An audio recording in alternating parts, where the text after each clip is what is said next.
see the usual gang of misfits and dope addicts are here. Lenny in Taylorsville has another thing coming in Taylorsville. In Taylorsville. He's got another thing coming in Taylorsville? Mm-hmm. Okay. He has a thing, and then there's another thing. That's from the, why did we play that? Because on this day, in 1951, in England, Robert John Arthur Halford, you get in here right now, was born. He said, Rob Halford said the lyrics in that song, it's just this attitude that we've always had in Priest. And I dare say we've always had it in our personal way of dealing with issues that are always sent to challenge us. You got another thing. That's And my it's, favorite Judas Priest and it's song, on the by the way. it's from the Screamin' for Vengeance album. Yeah.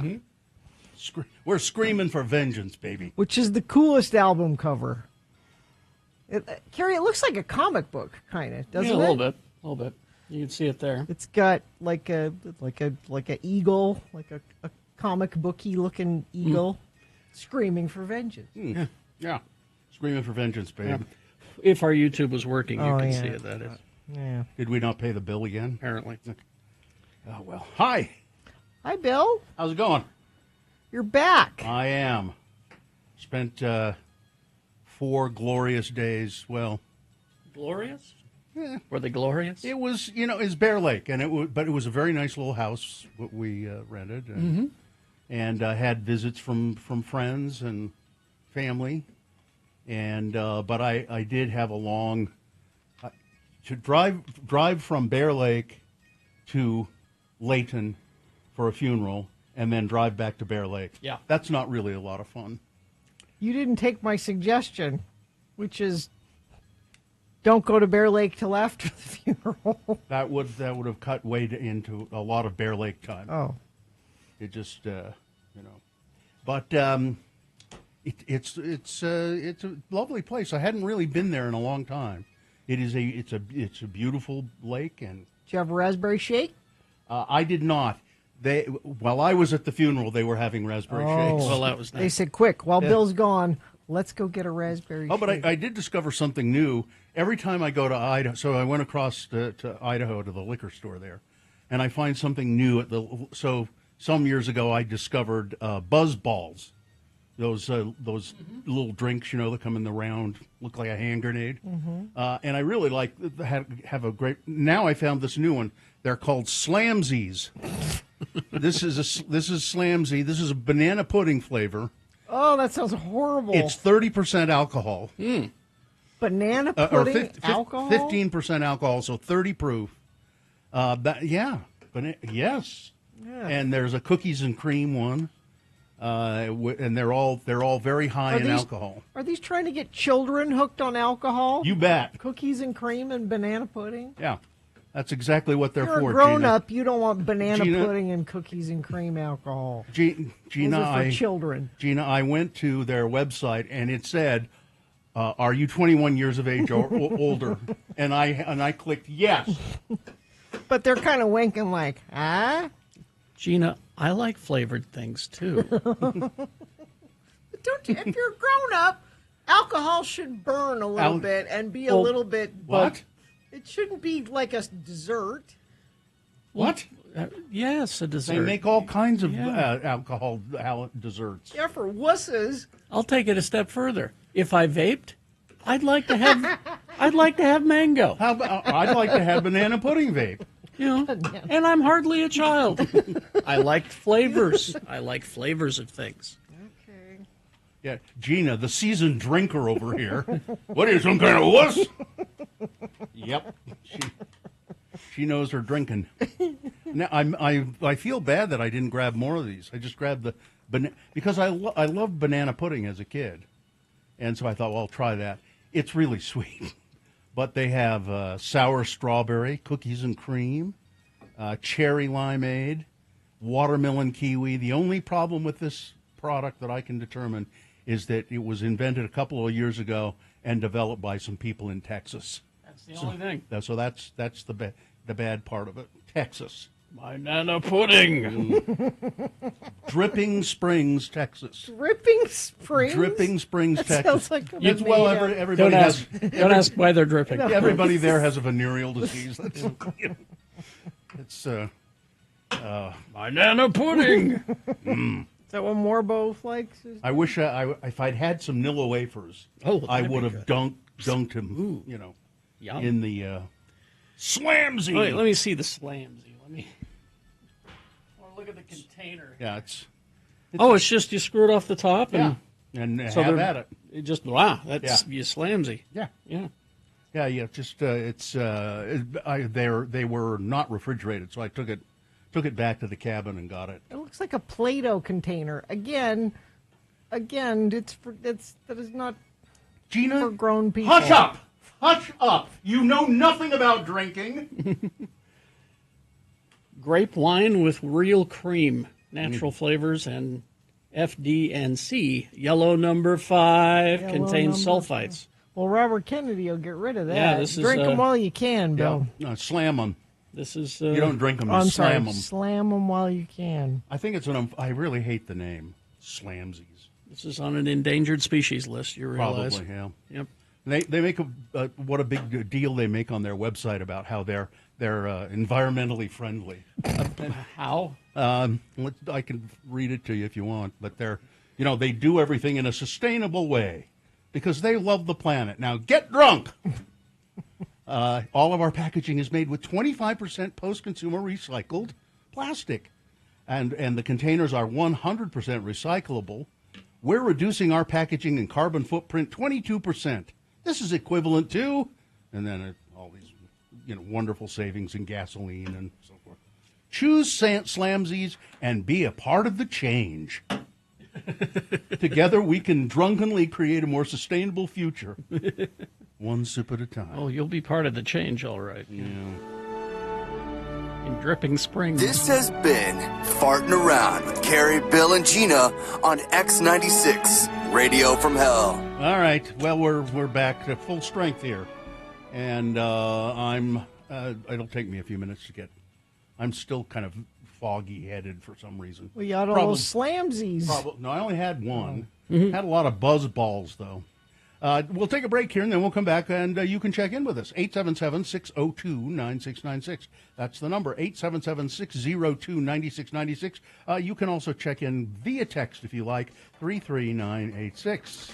Carrie experienced this on the way in. Collector ramp from eastbound 201 freeway to exit either 13th South or West Temple is closed. All traffic forced to continue on to northbound I-15 if you're on the ramp at the Spaghetti Bowl. Yeah. There's a car fire there. They've closed it. So, yeah, you can't You get had to into. go around. Yeah, you had to take 6th. Good news is that's the only issue I'm seeing so far this morning. You can text us whatever you're seeing at 33986. X96 plays.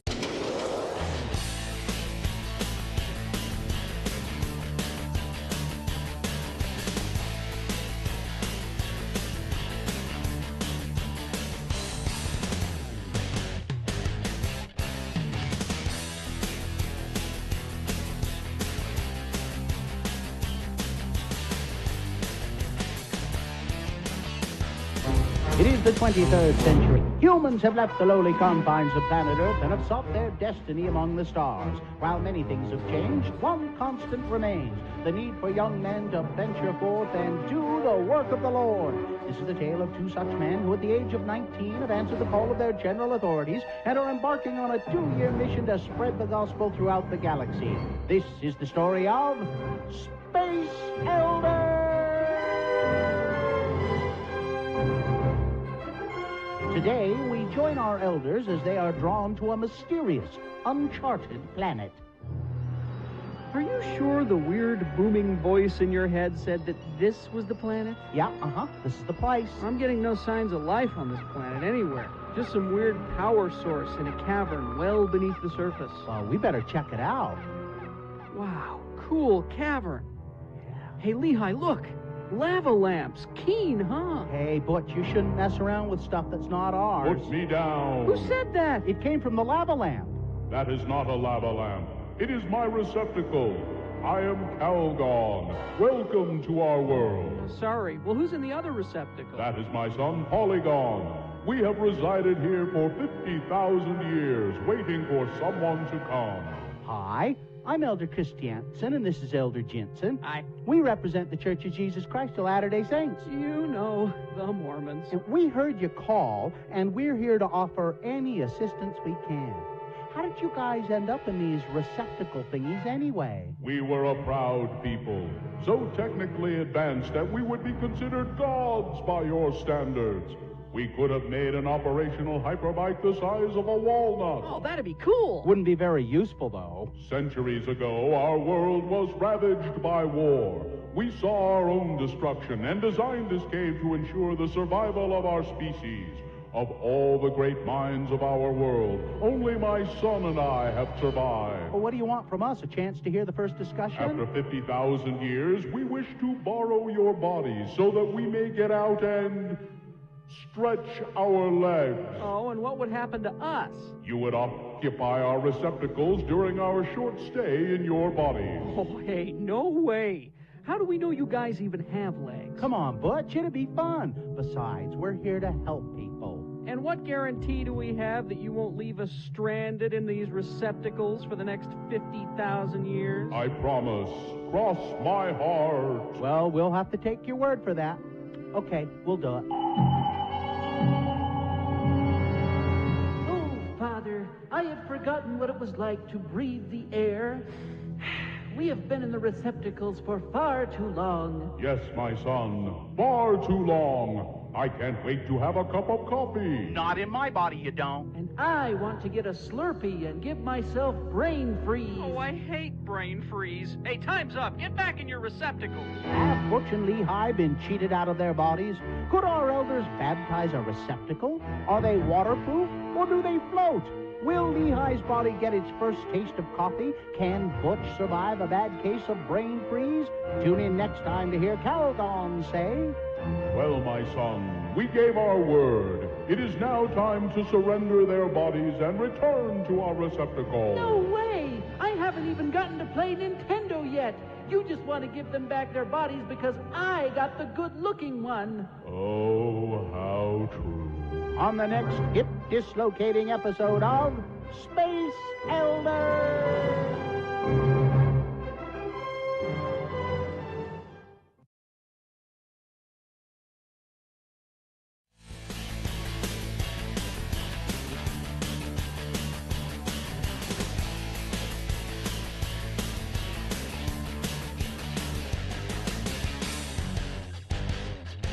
It's 21. Let's get this over with. Why don't you do what that guy said and call us, 877-602-9696. That's the number. Call and check in with the Radio from Hell show. You can also text us if you prefer. That's 33986. Do we have a sponsor here? Join us Saturday, September 6th at Veterans Memorial Park as we walk to fight suicide and raise awareness about mental health. Funds raised will benefit the American Foundation for Suicide Prevention. Register today at afsp.org/walk, sponsored by Ken Garf. And I will be there as usual, and it's really a wonderful event. So please sign up. Go to afsp.org/ and then put in Salt Lake. Well, no, /walk. Walk, and it'll show you where to go. The moon, 5.3% of full. It's a waxing crescent moon. The moon will rise today at 9:16 a.m., today being Monday. It's the 25th day of August in the year of our Lord Jesus Christ, 2025. It's National Kiss and Makeup Day. Kiss and Makeup. National Secondhand Wardrobe Day. I'm all about that. National Whiskey Sour Day. Ooh. National Banana Split Day. Ooh. Pour a little vodka on that and make it And even a better. pudding. And it's also today is the National Gravy Wrestling Championships. The Nationals. Yeah, the National Championships. Is Artie Fufkin in there? I don't know. And this is an all-new edition of the show for people who feel like hell in the morning. It's Radio from Hell, starring the Lords of Morning Radio. It's Kerry Jackson right there. I'm Bill Allred right there. That's Gina Barberi right there. Katie for short is our fine producer, and I know Dawson is here today helping out. And the dog Vax is here today, and I assume Hudson is here somewhere, I would think. Probably in the back. Yeah. All right. Yeah, we're having some problems with our cameras. We'll get it figured out. Maybe. Let's see. 877-602-9696 is the number to call. Mixer driver Shane checking in from Orem. Scott from San Pete just came through Nephi Canyon, headed north for work, and the canyon is open and clear this morning. It was closed due to flooding last night. Oh, Yeah. okay. Sketchy Blake of Ogden checking in. Welcome back, Bill. Thank you. Zane of Dallas checking in. Who does your Mill Creek coffee? Does your Mill Creek coffee make you have anything coming? Zane, we appreciate the effort. You're trying. Yeah. Who's doing sports? Amy Donaldson. Troy of Riverton checking in. Richard, who's not a dick, checking in from Winter Park, Colorado. Mike in Nashville checking in. AC isn't working in the house. I feel your pain. Oh, no. Good morning, my pretties. Bill, I would have given you money to buy me some scratchers and lotto tickets from Idaho. Text me next time, Jello Salad Annie. Oh, yeah. The Powerball's up to like $700 million. Really? Yeah. That explains why there were so many people crowding into that. Yeah, little it's like convenience liquor store place. Probationary federal employee Alex, still here. I've been to Dripping Springs, Texas. See, and that's just a text. See, if you call in, we could talk to you about What were you this. doing I'd in like Dripping to. I'd like to know what dripping springs. That's why we want you to call. What's it like? 877-602-9696. Jocelyn, complete with banana pudding, and Sandy checking in. FOP Holly of West Jordan checking in from Flaming Gorge while hunting elk and deer. Wish me luck. Let's see. We got line one. Jana, is it? Jana. Jana, is that you? Yeah, it's me. Hi. How are you? Well, I've had a migraine all weekend. Sorry to hear that. So when I do that, yeah, it's a pain. It's the weather change. Yeah. But I have to kind of watch something mindless, and YouTube saved the day, and I watched What's My Line? That's funny, yeah. I don't know if you've ever. It was pretty interesting. Tallulah Bankhead and Margaret Truman. Yeah, they have all these. all the old guys. Yeah, it was kind of interesting. John Charles Daly. Yeah. So here I am watching, and this lady comes on, and it's the 50s, you know. Yeah. And she's a tattoo artist from Ogden, Utah. It was Really? hilarious. Huh. Yeah. And he goes, oh, we've never had anyone from Ogden, Utah before, but that's the only Utah person that they had. Besides, one of the panelists was, I can't remember her name now, but an actress from Roosevelt, Utah. Really? Well, they're Yeah. famous. There's I think Loretta Young, who was famous in her time. I think she's from Ogden. Yeah. Yep. Oh, really? Yeah, I think so. All right. It was. Thanks, Jana. It was fun. That sounds fun. I'm glad that Thanks, helped. Jana. Brain, but Yeah, we got to move on to another call. Thanks, Jana. Adam is here. Hello, Adam. Where are you calling us from? My car. Okay, great. What's up? Thanks for letting me listen. Mm-hmm. Geek Show says hey. Hey. And Gina, I believe in you. Thanks, Adam. You're the You can only do it. one. So over the weekend, I watched that new Devo documentary Yes. on Netflix. Yes. Is it good? So good. Has any of you watched it yet? I've watched it twice. Really? Yeah. It was great. So It was good. Yes. Okay. I thoroughly enjoyed it. Glad you enjoyed it, Adam. All right. Thanks, Adam. All right. Johnny B checking in while enjoying some lemon meringue pie for breakfast. Put some vodka on that. Yeah. And her pudding. Part-time checker-inner Johnny Hash checking in. I heard that slamming nanner pudding helps cure your dripping spring. Sounds like it would make it worse. Let's see. Dripping Springs is in the Texas Hill Country just outside of Austin. Oh, I looked it up. It's actually quite lovely, from Melissa, the recovering Texan. Dripping Springs got its name from the dripping springs of lush fern-covered limestone ledges where the water constantly drips. The town was named in 1857 by resident Nanny Moss, who looked and went, hey, Dripping Springs. Famous residents of Dripping Springs? Yes. Woody Harrelson. He's from there? He's from Dripping Springs, Texas. That figures. All right. Ben Queller from Dripping Springs, Texas. Okay. All right. No idea. Rye from Orem checking in. Dan of Evanston. Happy Monday from Sleepless in Sandy. Adam checking in. Does Frank take requests? No, he does not. Ron the Carpenter back on the case with a change of pace. Chef Roy checking in. Welcome back. Midvale's Rousdower got some traffic for you. Right Wing Wade as well. Salem Steve checking in. Hey, Gina, how's about some cheesecake flavor Samsies? No thanks. Slamsies. Samsies. Looks like everybody's here, so let's begin. Okay. Traffic, please. Let's see. Excuse me. Midvale's Rousdower says Toyota, let's go. Using usual slowage due to construction, I-250 North 201 interchange. Happy Monday to all. Right Wing Wade also says things seem to be moving well. That earlier vehicle fire on the eastbound 201 freeway, haven't had an update in about 20 minutes. So if you're in that area and can let me know if that's still closed, I would appreciate it. Text it to us, 33986. All right, we're going to take a break. We'll be back after these messages and a song. And we'll have for you Big Boy News. We'll have Frank Christ Presents The Dead Celebrity Game. Amy Donaldson with sports. Boner of the Day. All coming up. Stand by for all of that. RandLife.com/X96. RandLife is a fine local mortgage company. And the state of Utah is giving out up to $27,500 to help you buy a home. Now, this is not a gimmick. This is real money.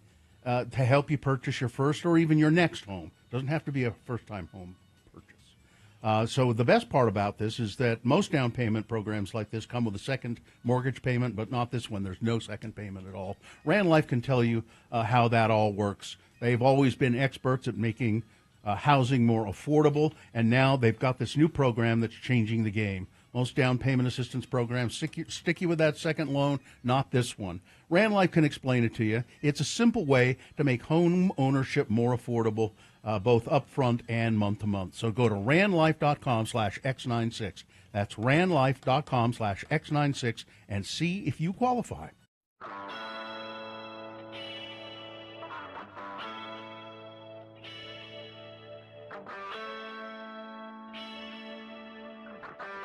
I have a question. Okay. I'm sure I'll have an answer. I went to Target and they didn't have these. Okay. I need newborn thin cotton socks. Newborn? Is Yeah, that a brand name? No, for a newborn baby.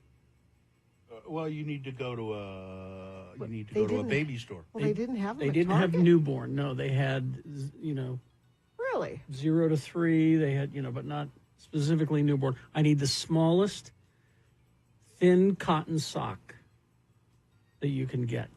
And Carrie will not order anything from Amazon. And I won't. Because what I would do is go to Amazon and say, thin newborn sock, and it would be on my porch this afternoon. But Carrie won't do that, so No. it's got to be. I need to hold it. I need to see it. Just look for a maternity store. There are places that sell maternity supplies. Why do you need this? Now I'm curious. I bet it's for a dog. It is. Hudson's got an owie. Yeah. In between his paws, and he Yeah. keeps, and so we went to the vet, and we got him this spray for the owie, because it's on the verge of being infected. Oh. And so they said, well, he's going to lick that off, so you got to watch him. So I went and I got a baby sock, the smallest one they had, and it's still a little big, so we had to, tape it on him, and he hates it. Well, he's going to hate it no matter what. He is going to hate it no matter what. But if we can make it smaller, and thinner, because this is a kind of a thick. It's almost a winter sock. It's kind of thick. Yeah. But yeah, Well, their maternity. that's where we're at. Yeah.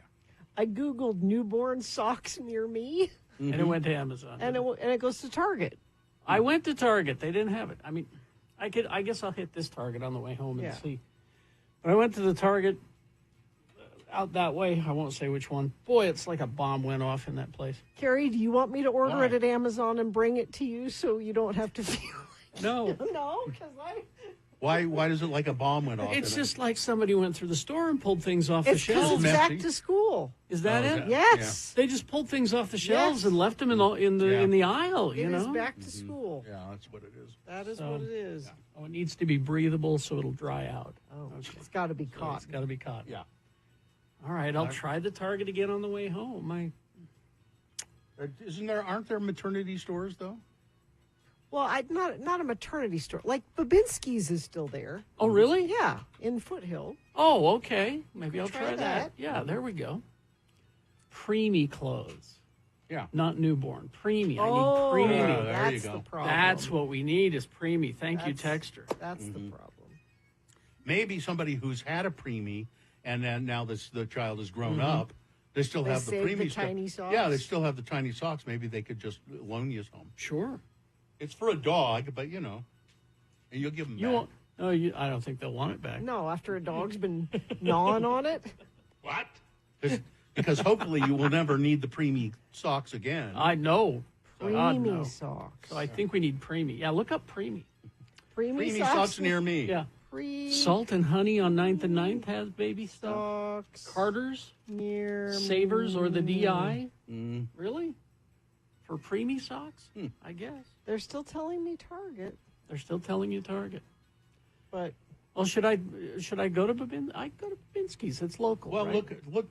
They have a website. You can look it up. I mean, Save Babinski's yourself a has trip. more like fashion-y kind of things rather than It's for your fashionable preemies. yeah, rather than like I mean, they have super cute clothes and stuff there, but it's not like your basics. Go to Dayso. They have tiny socks for furniture. That will work perfectly. What is Dayso? I have no idea. DAY? This is Axel in Duvall, Washington. So I don't. Well, I don't know. Smith's Marketplace has newborn stuff. I didn't even think to go to Smith's. Try Carter's at Fashion Place. Carter's at Fashion Place. It's a little further south than I wanted to venture. yeah, you can go to the Stabbin' Smiths right up here on. I Fifth. I would try the other Target. Try the other Target. Yeah. Somebody says I'd be happy to loan Carrie my preemie socks. No, you'd want to. You don't want them back. Trust me. You don't want them back. They're covered with dog slobber. Yeah, exactly. Anyway, I thought it would be easy. But Good boy, luck. just a mess in that Target. I'll tell you, just a mess. Well, it's and you're looking for a special. I mean, that's a specific pretty item. special item. too. Yeah, yeah. I'm surprised the vet didn't have something. Well, they had the wrapping tape, but maybe a cotton glove and cut one of the thumbs or fingers off. Oh, okay, that's a good suggestion, Katie. I guess. All right, I'll go look. American Girl doll socks would work. Yeah, Carrie, don't you have an American Girl doll? Oh, let me see. No. No. Carrie has different toys. Yeah, and the guy in Axel, we don't have a Dayso here in Utah. But sorry. thank you for trying to help. Thanks for trying. Thanks for playing our game. Find the preemie sock. Oh, boy. Why don't you want to use the tape? He doesn't like the tape. You want something soft. Yeah. I don't like this tape. Something soft. Wouldn't you want something soft? Yeah, but look what I got on my foot. Not soft at all. I got a big Kevlar boot. All right.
Because on this day, 40 years ago, 1985, Sting's Dream of the Blue Turtles album was number 3 on the charts, only behind Bryan Adams' Reckless and the number 1 album, which is coming up a little bit later on this morning. Oh, it's also Sting and Trudy's anniversary. Oh, is it? Lots of reasons. All right. So my record is 40 years old. Yeah. All right. They last, don't they? Yeah. How about that? Let's see. Time for Big Boy News and Opinioendo. Now, right after that, it's Frank Christ Presents They're Fine, They're Just Fine. The Dead Celebrity Game. We'll give you a list of 4 celebrity names, 3 of those celebrities just fine. One of them dead. If you pick the dead one correctly, you will win tickets to see Hot Wheels Monster Trucks at the Maverick Center on September 6th and 7th. Monster Trucks. Monster Trucks. 877-602-9696 is the number to call to get those tickets to the Hot Wheels Monster Trucks. 877-602-9696. Right after this, Big Boy News and Opinioendo, brought to you by. Do you or someone you love struggle with addiction? Help is out there. Renaissance Ranch is one of Utah's best addiction treatment centers. They accept most private insurance and Medicaid. Schedule a free consultation at renaissanceranch.com.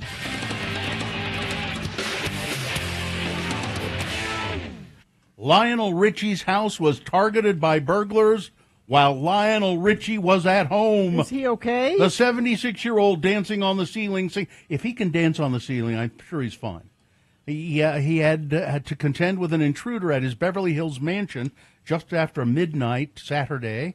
The Lionel is the first big-name star that was at home at the time of a lot of A-listers in this area have been getting hit by burglars. Mm-hmm. He's the only big-name star that was at home while it happened. He was home all night long. All night long. His high-tech home surveillance systems have been credited with scaring the intruder away, and authorities are reportedly hopeful that footage from his system could help secure some justice. Did he hear something and he said, hello? Truly.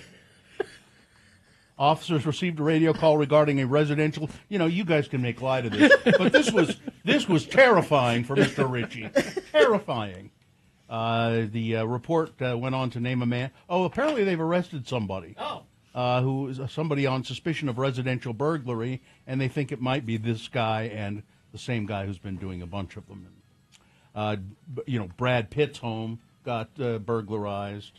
Nicole Kidman and Keith Urban, both of them together.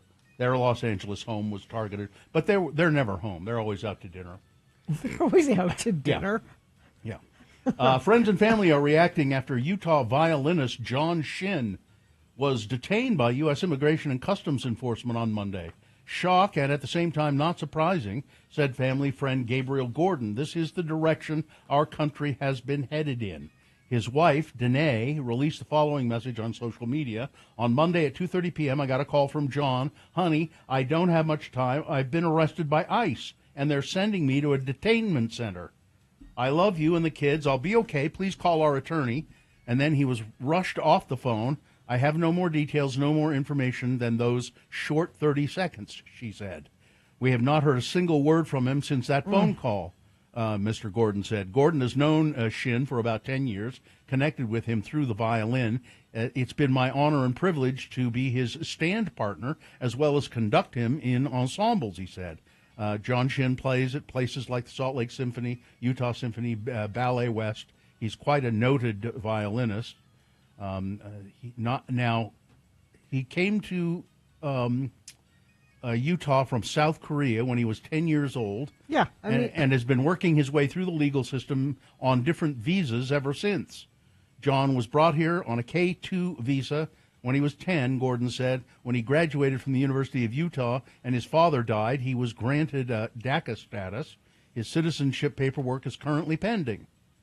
But this is not a dangerous criminal. He's a dangerous violinist. No. He's meeting the quota. That's why they go after people like this. They have a quota that they have to meet. I cannot figure out. I really can't. Other than racism, there's no reason for this. No reason. This is not a person that is. He was brought here when he was 10. He's working through the system. He's a violin teacher. This is not someone that needs to be detained. Well, he's not. He's a symphony violinist, not just a teacher. The worst of the worst. He's and his family depends on him for their livelihood. I would love to hear another explanation on why this person needs to be detained. There isn't one. You're not going to hear one. Officials with Salt Lake County Animal Services confirmed the number of pets removed, 97 dogs and 1 tortoise from a Salt Lake home. Shelters and fosters are stepping in to try and help the 98 pets that were removed from this home. Well, that's a lot of dogs. Maybe Amy will know about this when she comes in. On Sunday, the Humane Society of Utah took 36 dogs, 27 of which came from the home in the avenues, to make room at the county shelter. They also said fosters have stepped in, with the majority housing young puppies who need overnight care, which the shelter can't provide. It's a lot of animals coming into our shelter, but we're very lucky not to be at capacity or to be fully full in a sense right now, said Ashley Bates with the Animal Services. But it does add to the noise. It adds to the cleaning and the feeding and the duties that we have. But we're ready for situations like this. Neighbors expressed concern that the pets might be malnourished. Officials said the animals do appear to be healthy. The pets are all currently being evaluated by veterinarians, and they will be put up for adoption. Salt Lake Police were assisted animal control on Saturday. They didn't make any arrests, but Salt Lake County does have a limit on how many pets you can have in a home. 97 is pretty much over the limit. It's 96. Yeah, I think it is. Well, sorry. Drastic water levels seen at reservoirs here in Utah. A brutally hot and dry summer, and our reservoirs' water levels are showing drastic decline, which officials say is more than double the normal rate. The Utah Division of Water Resources shared Thursday that the state's reservoir storage currently sits at 67%, which is slightly above the normal level of 65% for this time of year. That number is much lower at the same point in 2024 when storage levels were at 83%. And what is the outlook for snowpack this winter? Not good. Not good. With severe to extreme drought conditions across most of the state, the upcoming winter is crucial in seeing a robust snowpack building season to put a dent in the drought. But meteorologist Breck Bolton spoke with the assistant state climatologist John Meyer from the Utah Climate Center. Said we're not. It's not looking good for a lot of snow this winter. It's fine. Everything's fine. Yeah. Chicago will not waver. That's according to the mayor Brandon Johnson and Illinois Governor J.B. Pritzker.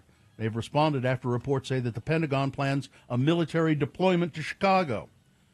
This comes one day after Donald Trump said that Chicago could be next in his administration's effort to crack down on crime, real or imagined. This is getting you used to armed troops in the streets. According to the Washington Post, the Pentagon has planned a military deployment to Chicago for weeks. It could include mobilizing a few thousand members of the National Guard in September. J.B. Pritzker, the governor, said in a statement, the state of Illinois at this time has received no requests or outreach from the federal government asking if we need assistance, and we have made no requests for assistance. We don't need it. And then come Election Day, there'll be plenty of armed troops on the street. They also announced 19 states, including Utah, have been put on alert that in the coming weeks they could also have the National Guard deployed.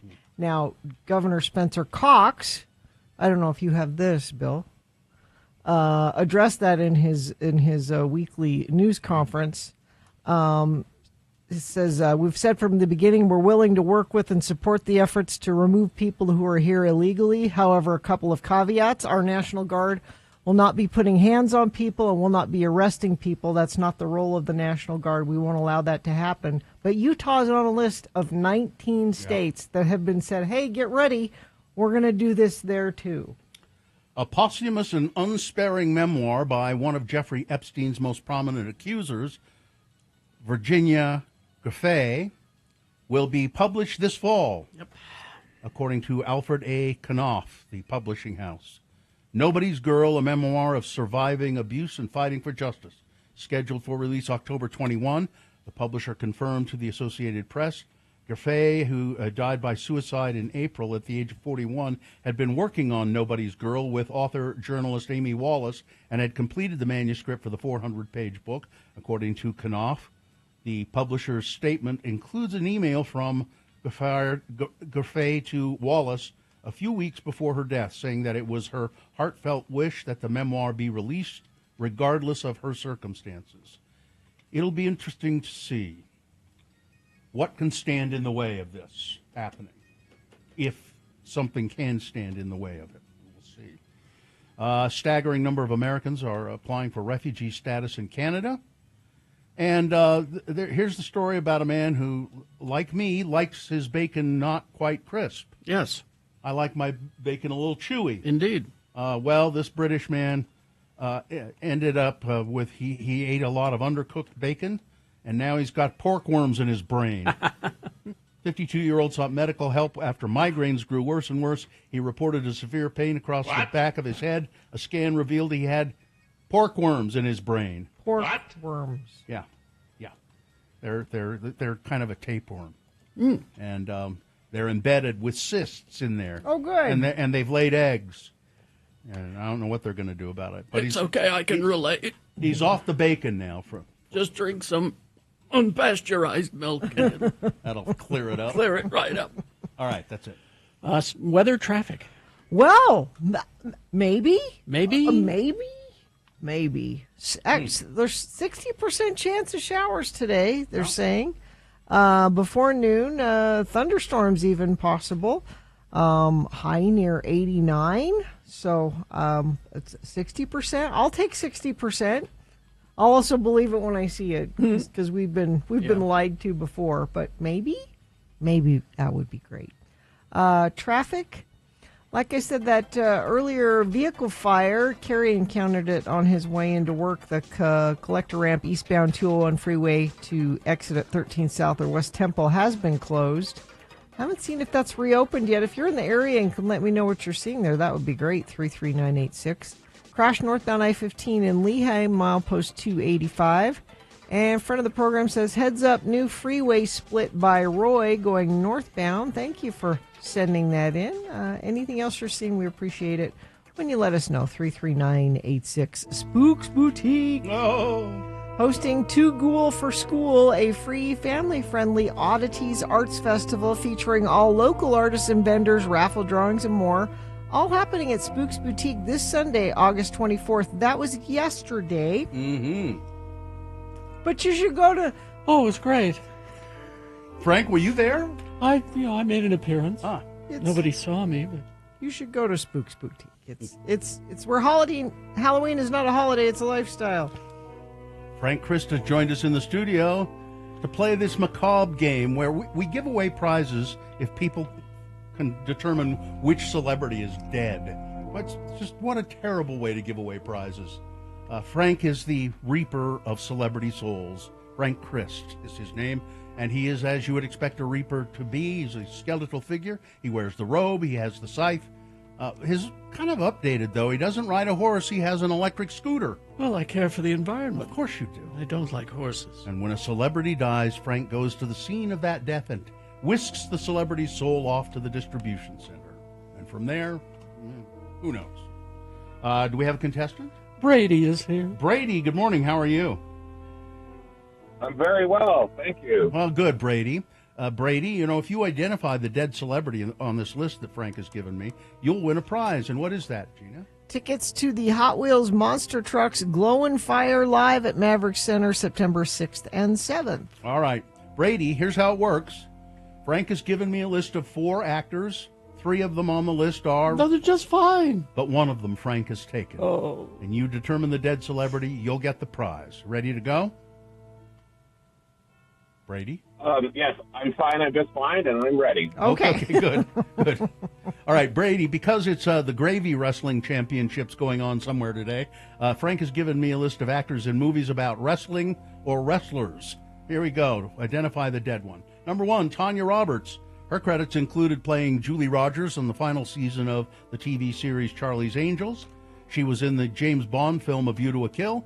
She was in The Beastmaster, Sheena, Queen of the Jungle, and she was Midge Pinciotti on That 70s Show. She was in a wrestling movie called Body Slam. Number 1, Tanya Roberts. Number 2 is Ronnie Cox. He appeared in a lot of films and television series since his acting debut in Deliverance. He also had prominent roles in Beverly Hills Cop, RoboCop, and Total Recall. He was also in Vision Quest, about a high school wrestler. Number 2 is Ronnie Cox. Number 3, Polly Holiday, best known for playing Flo on the sitcom Alice and for her catchphrase, "Kiss my grits." She had notable film roles in All the President's Men, Moon over Parador, Mrs. Doubtfire, and The Parent Trap, and Gremlins. Her wrestling movie, The One and Only. Number 3 is Polly Holiday. And finally, number 4, Amy Ryan, nominated for the Tony Award for Best Featured Actress in a Play for her performance in Uncle Vanya and A Streetcar Named Desire, and the Tony Award for Best Actress in a Play for Doubt, a Parable. She was nominated for a Tony for Best Featured Actress in Uncle Vanya and A Streetcar Named... Oh, I got that one already. Her wrestling movie, it's called Win Win. Number 4, Amy Ryan. All right, Brady, one of those actors is dead. Who is it? I'm going to guess number 3. No. She's fine. No, Polly Holiday is fine. She's 88, but she's fine. Oh, no. You can kiss her grits. That's... They're old grits, but, you know. Listen, I'll give you another chance, though, Brady. Listen very carefully. Is it Amy Ryan? Is it Ronnie Cox? Or is it Tanya Roberts? I'm feeling pretty confident about Tanya Roberts. Tanya Roberts, yes, 71 years old. I don't have the age. She's been dead for a while. Didn't you buy a condo from her? Yes, once upon a time I did. In Vegas, Yep. yeah. It was... Yeah, there you go, Brady. You're a winner. You'll get those tickets, so hang on the line. Katie will tell you what to do, okay? Well, I've got to go check on Tom Skerritt. 92 today. I was going to say, he's got to be. Yeah. He's one of the last surviving members of Alien, that original film. Yeah. Oh, he'll ask me to kill him, I know. Goodbye, everybody. Goodbye. Goodbye, Frank. A friend of the program says multiple crashes I-15 north by the ballpark exit. I have not seen that from UDOT, so maybe you're on the scene first and letting me know. If you know more about that, text us 33986. Northbound I-15, milepost 285 in Lehigh. And that earlier vehicle fire northbound I-15 collector ramp at 21st South. Haven't got an update on that one either. I'm looking for help, Infinity. Let me know what you're seeing out there, and I'll pass it along. Salt Lake Film Society presents the Summer Showdown, cult classic films on the big screen at Broadway Center Cinemas. Summer Showdown, Kubrick's A Clockwork Orange. Good one. And American Psycho. They're both good. Both good. Get tickets and showtimes at slfstix.org. All right, KXRK Provo. We will take a break. Amy Donaldson has sports right after these. Stand by. You can. Earlier, I mentioned an episode of Doctor Who. Yes. I just want to make sure that I lead people to the right one. It's Doctor Who. This originally aired in May of 2024. So it's called Doctor Who Season 1. I don't know why. So you talked about this before. Yeah, see, it's because Disney has teamed up with the BBC to produce Doctor Who and worldwide distribution of the show. And so they decided, well, let's just call it Season 1. Okay. Pretending none of the other things No, exist? they still honor the lore. They just, Yeah. comic books do this sometimes too. They'll, Start over. Okay. And this drag queen, Jinx Monsoon, plays a character called the Maestro in the Devil's Chord episode, which aired in May of 2024. You must see this performance. And apparently, according to my child, not only is the performance great, but I said all these different costumes she's wearing are just incredible. And my child said. And Jinx Monsoon designed all of them, and they are incredible. She plays a villain who eats music, essentially, the Maestro. I have never watched a second of Doctor Who. You wouldn't in any of its iterations. You wouldn't really need to know much about it to watch this one.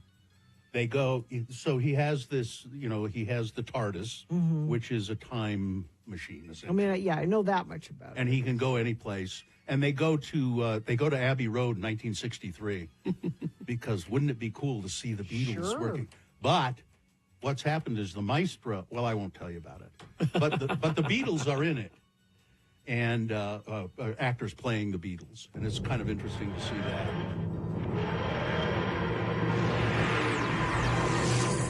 Is that what time travel sounds like? That's the TARDIS, which is a telephone box, police call box. Yeah, police call box.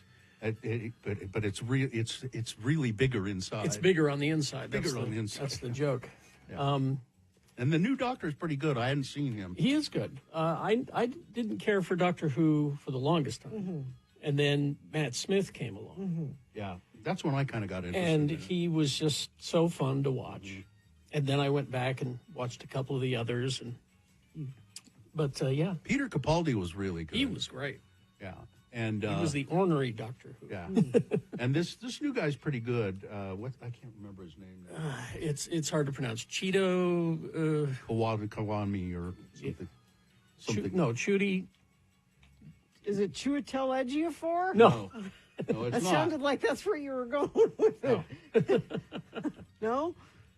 No, it's Nakudi Gatwa. Yeah, Kudi Gatwa. Yeah, and he's a handsome, very slim, handsome black gentleman, and his companion's pretty good too. Mm-hmm. And yeah, it's interesting. Oh, yeah. and the girl Doctor Who was good too. I didn't see any of that. You should see. She's very good. But again, you've got to see this Jinx Monsoon. Okay. Just watch that. It's there'll be things that you don't understand, but it doesn't matter. Okay. Just let it go. Yeah, just let it go and watch Jinx Monsoon, and then tell me if I'm not correct that this is one of the most. I mean, it's one of the most over the top and incredible performances I've seen in a long time. And you don't usually have to have watched all of Doctor Who to get it. Okay. Because that's what the companion is there for. Yeah. The companion is you. Oh, okay. And so the Doctor has to explain to the companion, these are the Daleks. They are, got it. Okay. And what are these robots, And I said, I asked my kid, what is the companion for really? I said, to prevent the Doctor from really going crazy. Yeah. Because if he doesn't have something to restrain him, he's dangerous. Mm-hmm. But if he has a companion to focus on, he's not. He won't be going around destroying the universe. Mm-hmm. Well, that would be terrible.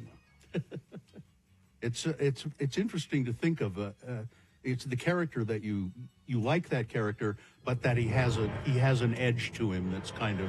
Matt Smith really did that well. He wiped out his whole.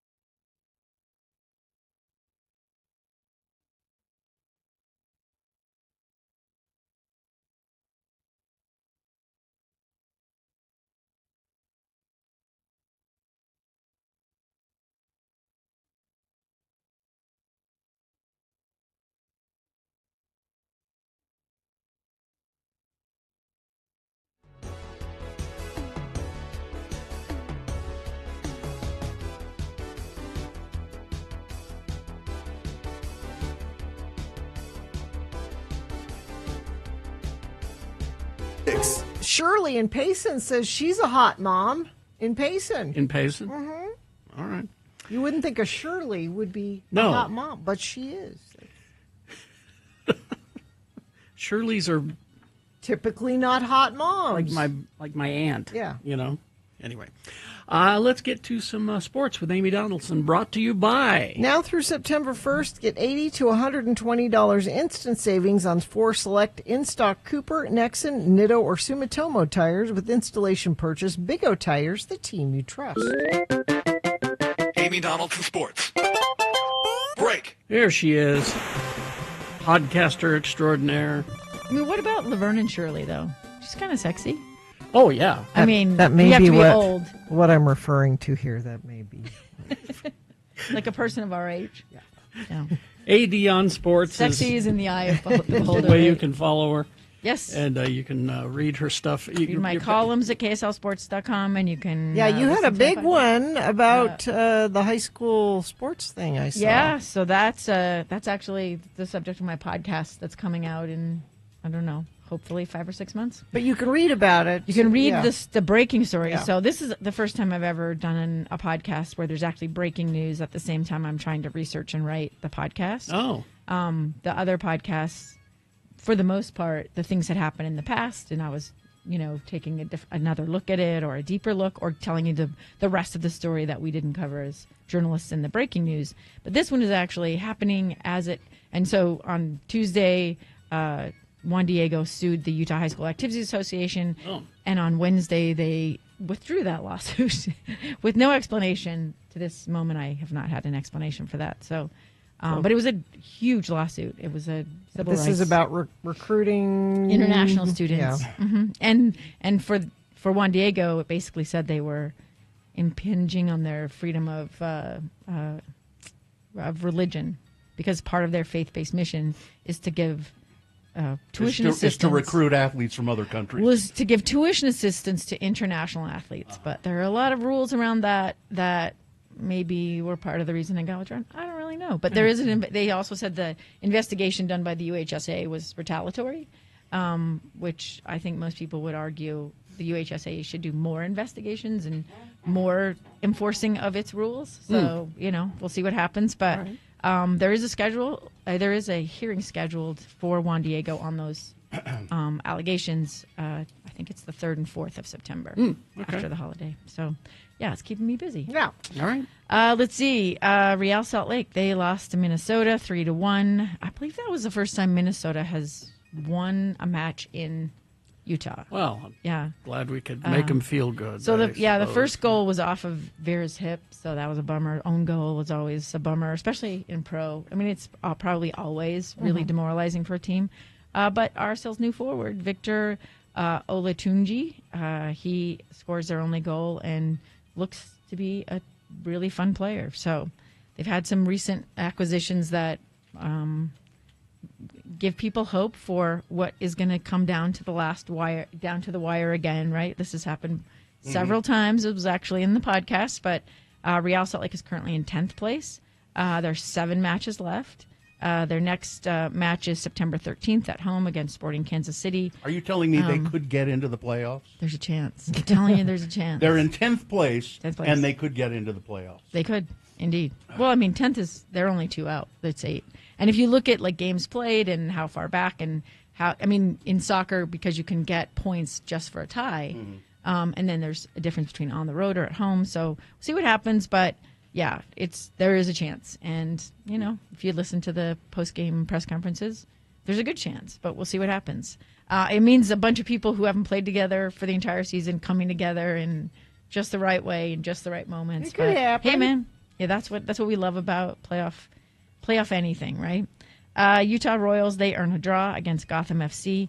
They will host actually they're on the road at Portland Thorns on Friday. The Portland Thorns are in 5th place. Your Royals are in 14th, so there is not a chance there. Okay. Not a chance there. Okay. So You're sure? I don't want to get your hopes up. Not so a you're chance. saying there's a chance. but no chance. College football. It started. It started, but locally it's coming, right? Yeah. So, but yes, it did start, and it started like With who played? Iowa State, Kansas State. Well, but you had Stanford lost to Hawaii, which is the one I paid attention to, because the kicker is he's a Japanese kid who taught him how to place kick from YouTube. YouTube can teach you anything. Sure. Yeah, and I think he went to a different, maybe a JC or a D2 school, and then now he's at Hawaii, but wins the game for him. So yeah, so there was, it made it it kind of hyped everybody up for anything's possible. And if you've ever seen Hawaii's entrance into the stadium, someone said this, and I 100% agree, might be the coolest entrance of any football team. Because what do they do? They do like a native dance, and a guy and a guy. Yeah, I described it that way to Ed, who had to tell me the history of the haka. Right, and there's some borrowing from everyone, but it's a dance that's kind of it's a welcome / war / challenge dance. Yeah. Do they bear their bums at any? No, they have grass skirts on, Oh, so okay. you could see some chest if you like the muscle man. Wasn't it the Maori who that was a sign of respect or something? They bear their. I had not heard that. I didn't know that one. I knew the flashing of the tongue is meant to scare you, be an intimidation factor. But anyway, Utah is going to travel to Pasadena, take on UCLA Saturday at 9 p.m. That's way too late for a 9 football p.m. game. Let me just say that every time I see the schedule released, because I always miss. Like, you miss the adrenaline rush of covering a game in real time. I do not miss anything that starts after 7 p.m. these days, because that means you're not going to make any kind of deadline for any kind of print material, right? But also, you are not, like, you can't be thoughtful. Like, you really, I remember this reporter, and I hated it because I don't want to write until it's finished. Because to me, the story doesn't unfold until you start doing the interviews and you hear what happened behind the scenes. But when you have a 9 p.m. start, you're just basically going to give some facts from the game. Like, you can get it, and then we'll hear in the follow-up coverage. Yeah. But it's a bummer. Also, Utah is doing a thing that I just read about last night from one of my colleagues that's really dumb and really infuriating, and that is they're not making certain players available for the press leading up to the game. And, I know the argument that they're cutting down on the potential bulletin board material. It's ridiculous.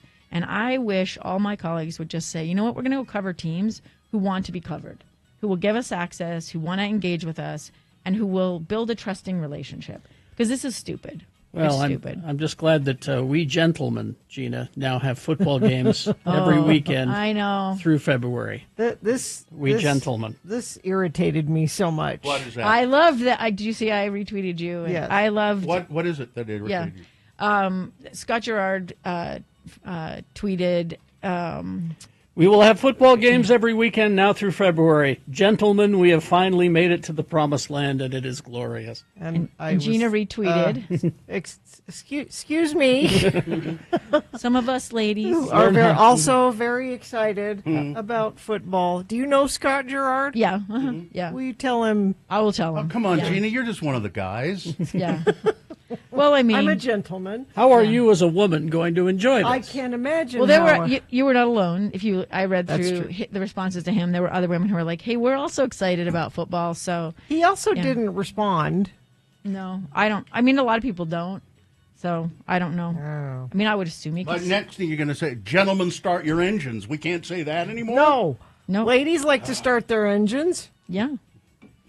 I mean, You say so. Unless you've got somebody who says I'm cool with that. Like, there's times where I really don't care. So I thought it was funny because it was you called them out on it, and Aren't we living in a time where that's not? You apparently didn't make any impression on him, though. No, because he didn't respond. When you watch Utah, you'll get to see New Mexico transfer quarterback Devin Dampier. I'm anxious to see how he does. Oh, here's the thing that I liked about. You'll have to wait to the next game, though, because 9 o'clock's too late to have a. He said, because he was interviewed, you guys don't care about this, I know, but Amy and I do. He has pretty consistently 8 seconds per throw. Like, his offensive line, that's a long time. I think there's two offensive linemen who are already like NFL, like they're saying they're going to be in the NFL. He's so, like, I have all the time in the world to throw that ball. I don't think I would say that. Now that would be the thing I would be like, don't say that. No. I mean, I'm sure like that is a praise for the offensive line though. And nobody, when we were talking about, because my husband and I were talking about Jason Kelsey's rise to fame. And I knew about Jason Kelsey before because I know the offensive linemen are the best interviews. Mm-hmm. They really are the most thoughtful about strategy and the behind-the-scenes stuff. Mm-hmm. Back to your comment about covering teams that want to be covered. Steph in the chat room says the Eastern Utah Battle baseball team took third place in the Babe Ruth World Series. They would love it if you covered them. There you go. Did Taiwan end up winning again this year? I actually do not know. The Little League World Series? I know that BYU will host Portland State. We don't want to give the Cougars a short shrift here on the Radio from Hell. The Portland State lost last weekend to Tarleton State Texans 42-0. So Cougar fans who are going to endure the world's worst traffic good luck with that game. Also at Utah State, Bronco Mendenhall's back, so we may pay attention to them a little bit. They host UTEP at 5:30. It's a much better time on Saturday. And then nationally, Texas is the favored. It's the same suspects. Ohio State, Penn State's actually in the mix. Georgia, Oregon, but Texas is the favorite, ranked number 1 in preseason polls. The Longhorns, led by Arch Manning, who was a freshman last year but sophomore this year. And congratulations to BYU women's soccer team with a huge upset. I think they're ranked number 4, but they beat. They're ranked 19th, and they beat UCLA, who was ranked number 4. All right. So just there you go. AD on Sports. Thank you, Amy Donaldson. You're welcome. Thank you. All right. Gina, traffic, please. A friend of the program says eastbound 201 debris in the center lane between 32nd West and 215. We also have an update. Northbound I-15 to westbound SR 201 ramp remains open. Ramp access to 21st South, 13th South, and 9th South all closed. Yep. So be aware of that. And text us whatever you're seeing, 33986. All right, here are the boner candidates you're going to be voting for this time. Number 1, no word on why she chose the costume that she did. Number 2, British Airways pre-flight meth binge. And number 3, the butt-sniffing bandit. Boner of the day, big boy news, all coming up after some messages and a song. Stand by for all of that. BigOTires.com. Big O Tires is the team you trust. And right now, Big O Tires, you can save up to $120 instantly. This is through Labor Day on select sets of Nitto, Cooper, Nexen, or Sumitomo tires. And, but Big O is your one-stop shop for anything you need for your car this summer. For road trips, you get brakes, air conditioning service, free flat repair, oil change, tire rotations, all of that stuff, batteries, and more. And Big O knows these things can be kind of surprisingly, they surprise you, and all it's an unexpected expense. So they have no credit needed financing to help you through the process. And, Big O Tires, they have the lowest price on every tire every day. And they're fast. Yes, they are. You ought to find a location near you. Go to the website, bigotires.com. Find a store near you, and you can make an appointment online for all the service you need. Big O Tires, the team you trust. Now, let me take you down memory lane. Okay. Just a few years back, the internet brought us a wonderful thing. I love cat videos, and this was one of my favorites. That's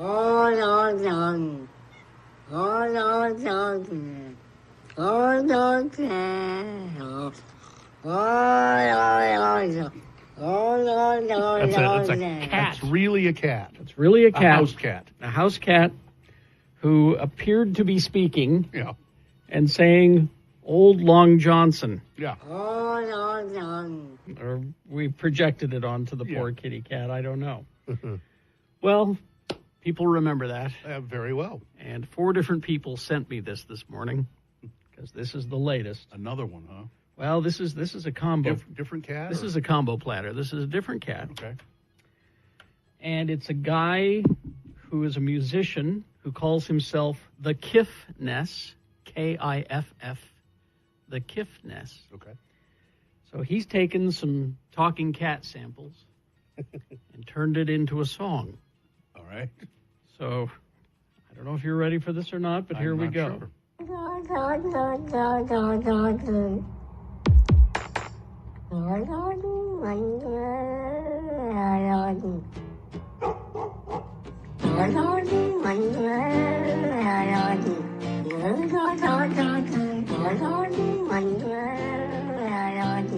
Oh, it sounds like Pearl Jam. It does, doesn't it?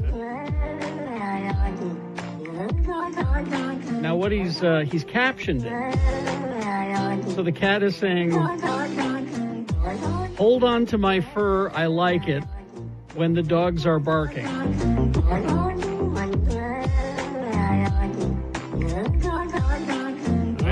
Did you hear that? Yeah. Okay. So then he's taken his synthesizer and he started doing some samples, Kitty go purr when you hold on to his fur. Everything to blur. In a fast lane to the moon. Doggy go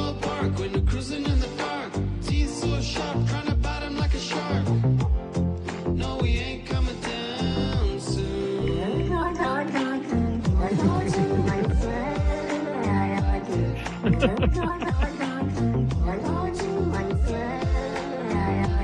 there you go. You could hear Eddie Vedder doing that. Hold on to my friend, the dogs are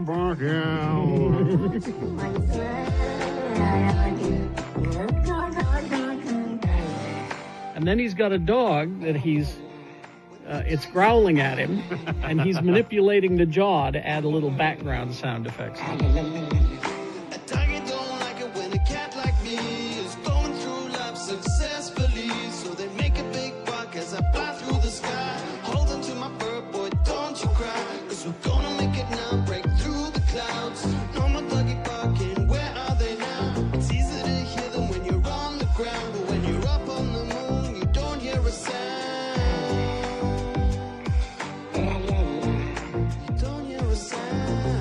Do you get the dog growl there? Yeah.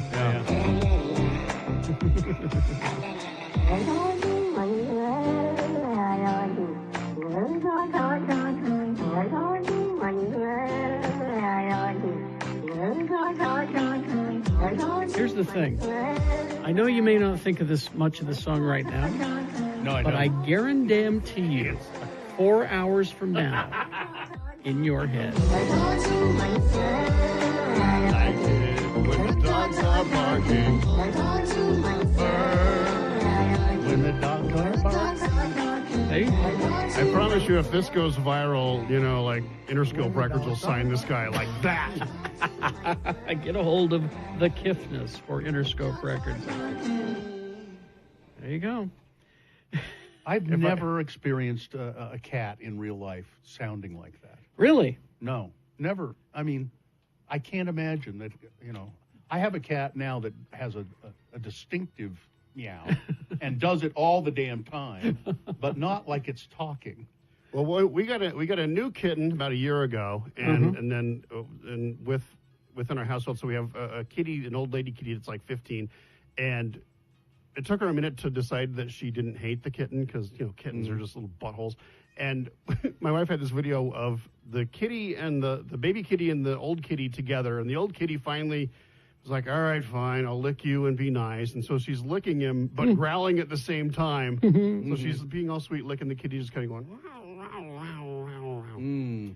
That's the closest to a talking kitty cat. Yeah, that's the closest I've come to. Nothing sustained like these ones on YouTube. But And I like the chattering cat. Oh yeah. I've had cats that do it. When they're looking at birds, Right, a usually, bird or a bug through the window or a laser pointer.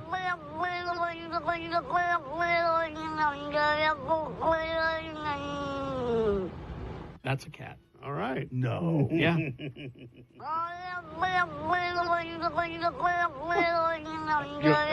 That's a cat from the deep south. It is a southern cat. Yeah, it's from the deep south. It is a southern cat. Yeah. It is. Yeah. There you go.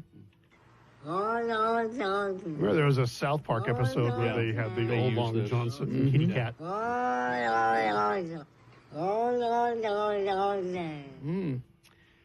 People are asking for a link. No. I'll just tell you, if you just go to YouTube and look for Hold On to My Fur Talking Cat Song, it'll come up. Yeah. Or any Pearl Jam song, it's the same. Any Pearl Jam is good. Kitty Vedder.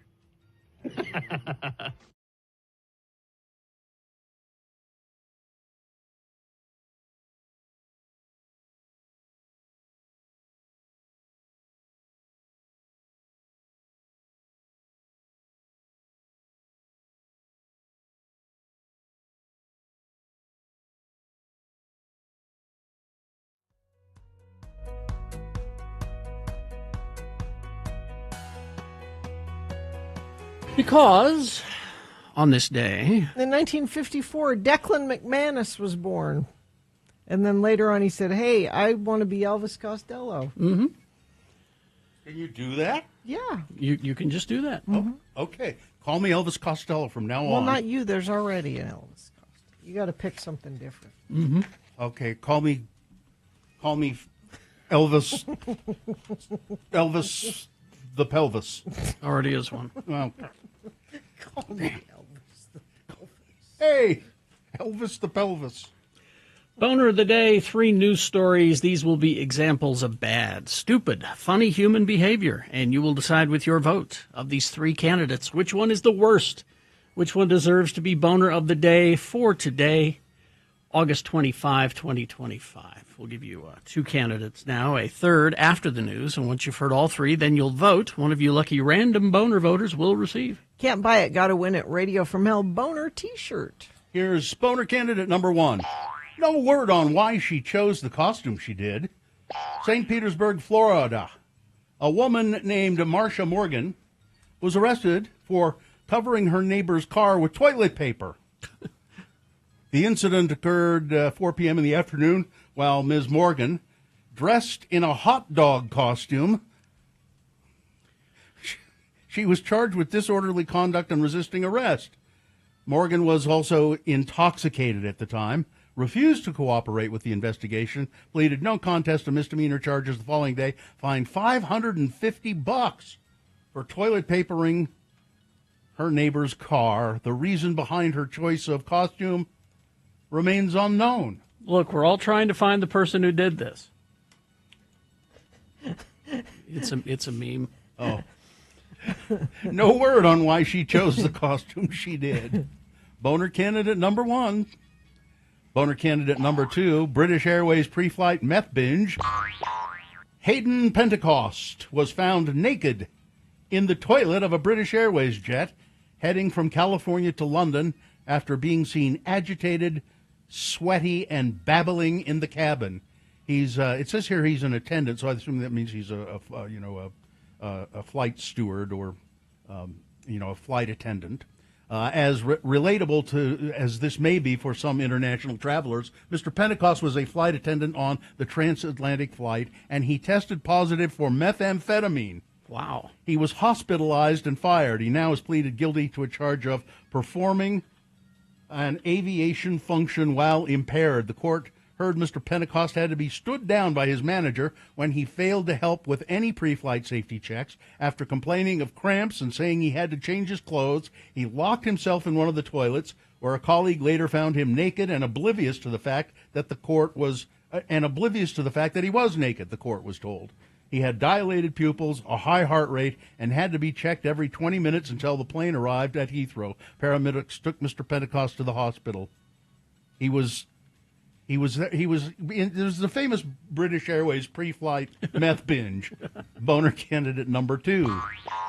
Coming up in a moment, boner candidate number 3, the butt-sniffing bandit. Yeah. Boner candidate number 3 coming up after this. Big boy news and Opinioendo brought to you by... Is your water tank older than 6 years? Noticed any rust on the tank? These are 2 quick signs to call our friends at Larson HVAC and Plumbing to get $200 off a standard water heater. Visit larsonhvac.com/X96. Tragedy.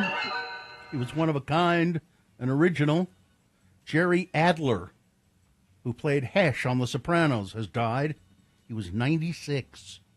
The Brooklyn native appeared in 27 episodes across 6 seasons of the HBO series, portraying a Jewish loan shark and trusted advisor to James Gandolfini's Tony Soprano. And as I recall, the character always seemed to be one of the more rational people on the show. Mm-hmm. The voice of reason a lot of times. Incredibly, Adler didn't even begin acting professionally until he was in his 60s. Even so, he had several notable credits to his name beyond The Sopranos, including roles in The Good Wife, Rescue Me, Northern Exposure, Mad About You, and Broad City.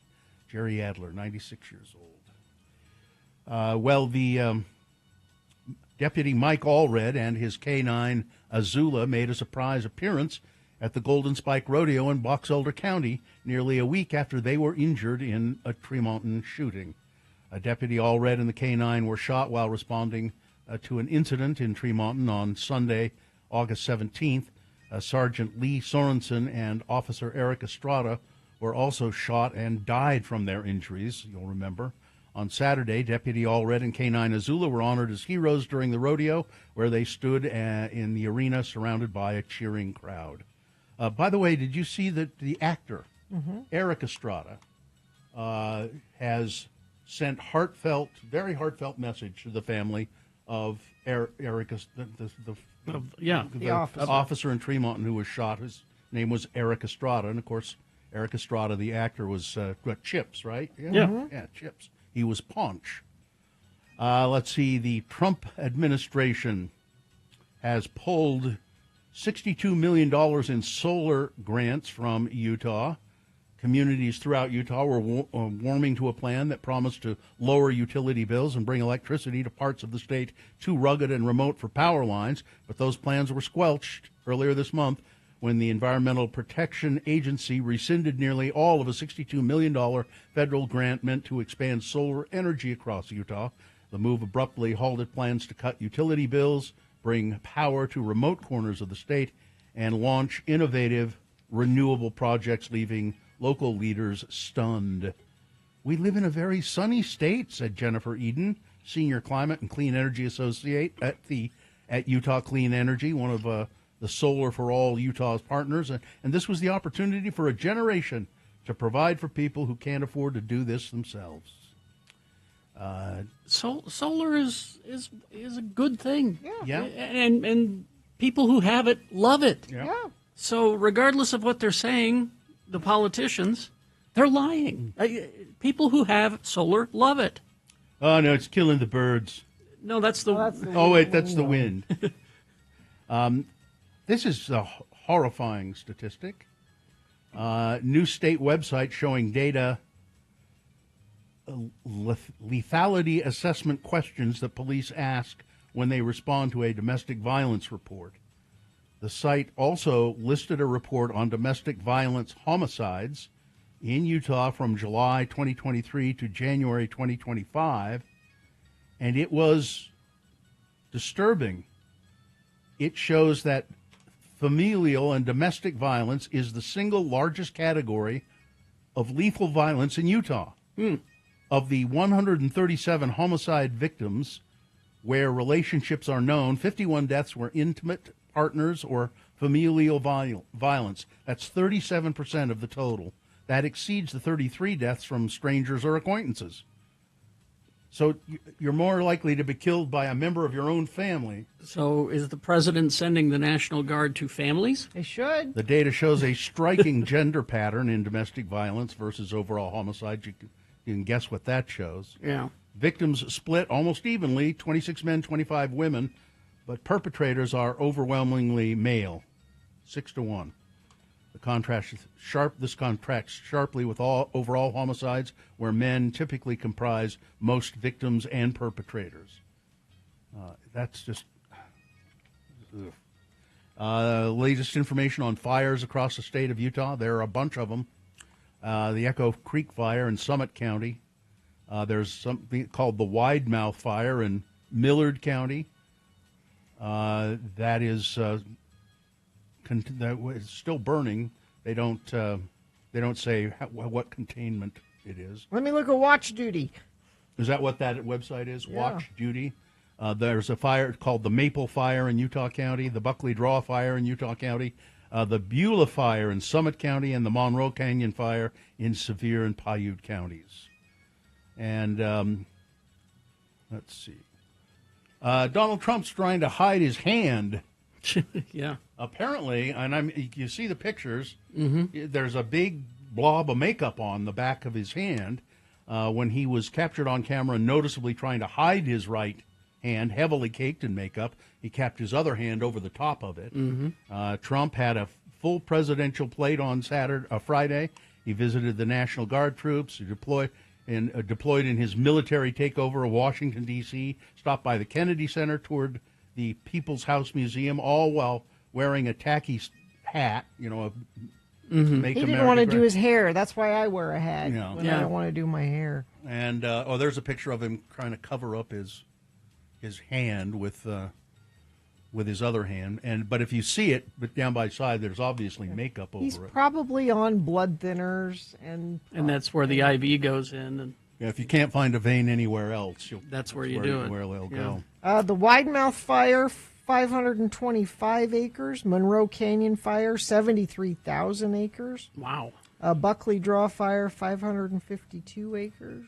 I read this from the website Boing Boing. Mm-hmm. It says, another merchant of manufactured moral panic has shuffled off this mortal coil as James Dobson. Oh, boy. The man who turned family values into a cash-printing hate machine. Yep. Died on Thursday at the age of 89.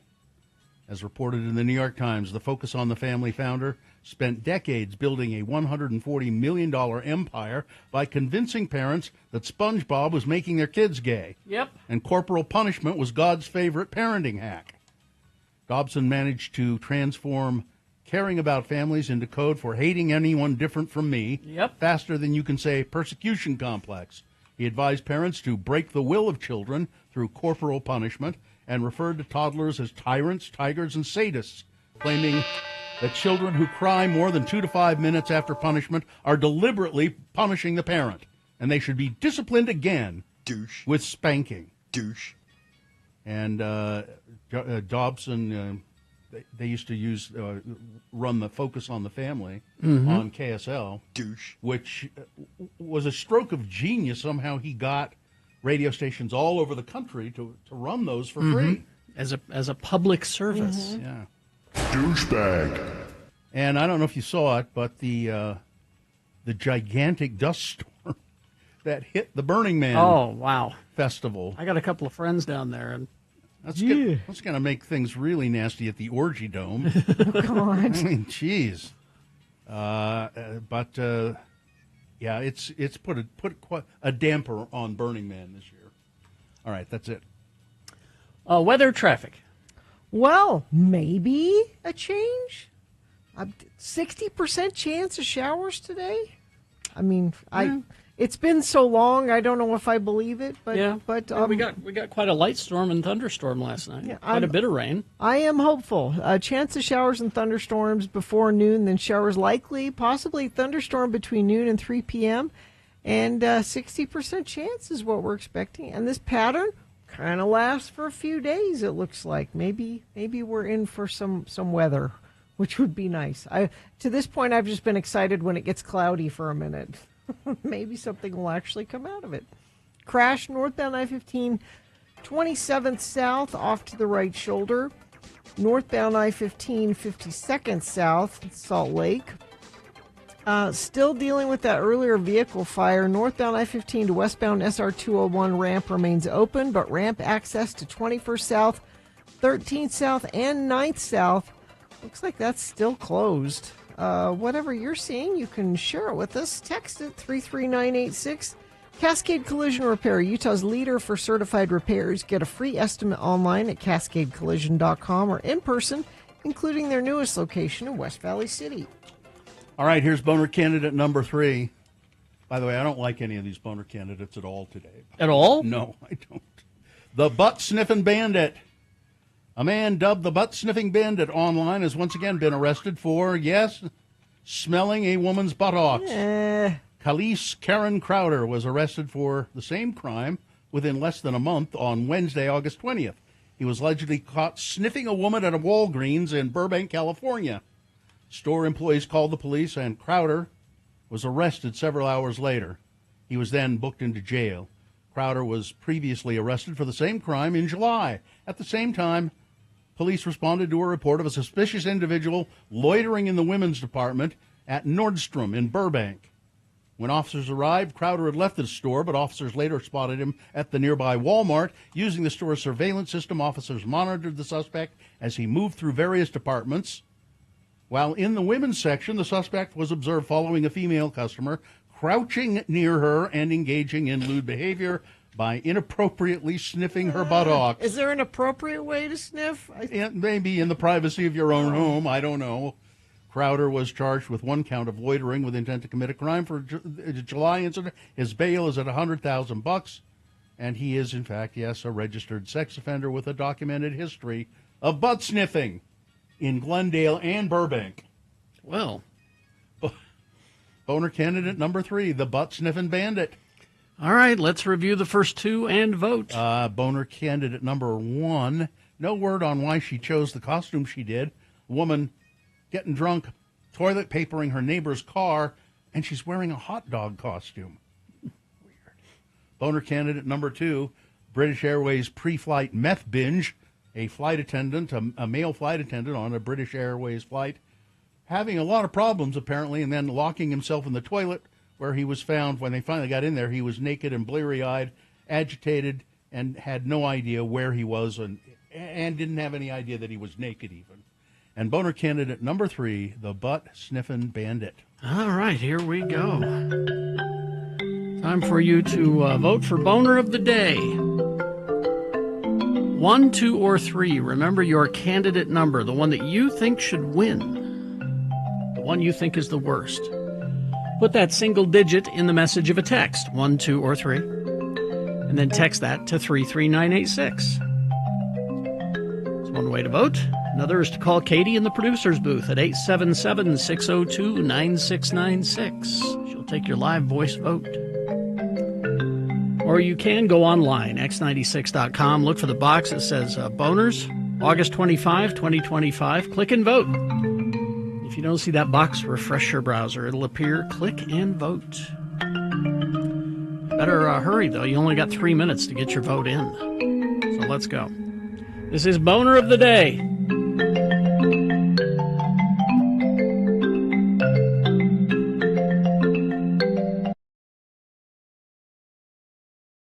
It's the Utah Word of the Day. From what year? Do you have any idea? 1994. Okay. Let's see. Here we go. Today, we examine another group of words used by most Utahns called L words, or words that end in ELL. Oh, yeah. And to help you with today's lesson, each time an L word is used in the following dialogue, a bell will sound.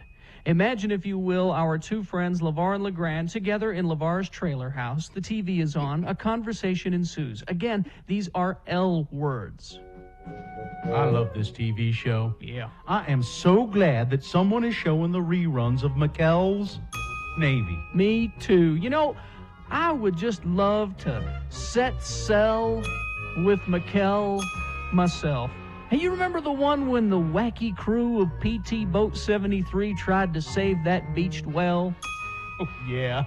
They had a hard time because of this big storm. Yeah. Gale force winds and hail stones the size of golf balls. Yeah, yeah. But they saved that well anyway.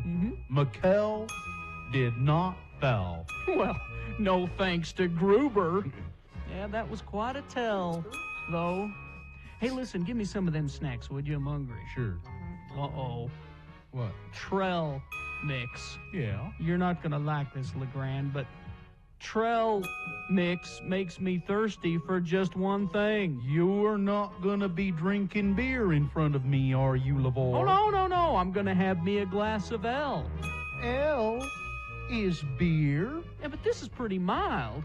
It's that Pell L from Squatters. It's so mild, I can drink a whole bucket of it. You'd get drunk if you drunk a whole Pell of Pell L. Then you'd get throwed in jail. And I'd have to bail you out. Oh, hey, looky here what I got in the mail. It's a flyer from Deseret Book. It says here that Dan Quell is coming to town to sign copies of his new book. Boy, the liberals sure rode Bush and Quell out of Washington on a rel. Sure did. They fought tooth and nail, but it wasn't enough. Yeah. Hey, I hear that this new book of his really lifts the veil of secrecy about Washington life and what really went on. You know, I'd like to see him. What Deseret Book is he at? Well, the one by that big jewelry store. Big jewelry store. You mean Morgan's Jewelers? No. Zell's. There you go. That's back when we had this theory that we would beat you over the head with comedy. You know, the way to get you to laugh was to beat you over the head with comedy. Why didn't we ever learn to edit? I don't know. That's what I want to know. Also, now, you were shouting, this sucks. Mm-hmm. I got to tell you, though, out of all of the Utah Word of the Days, that was the best one. It's one of the, Really? Yeah. That was one of the better ones. In my opinion, I think that was the best one. Whenever someone says, what's the quintessential episode, I say that one. I still like Lard Dorothy. That's a gorgeous orange. I like talking to talking to the manager of the store about the manger scene. Yeah. The creche, the manger scene. The manager. I need to speak to the manager about the manger scene. God. Beat you over the head is right. Even I was getting bored. Sorry, folks. Yeah, that's why we don't do sketches anymore, all right? Anyway.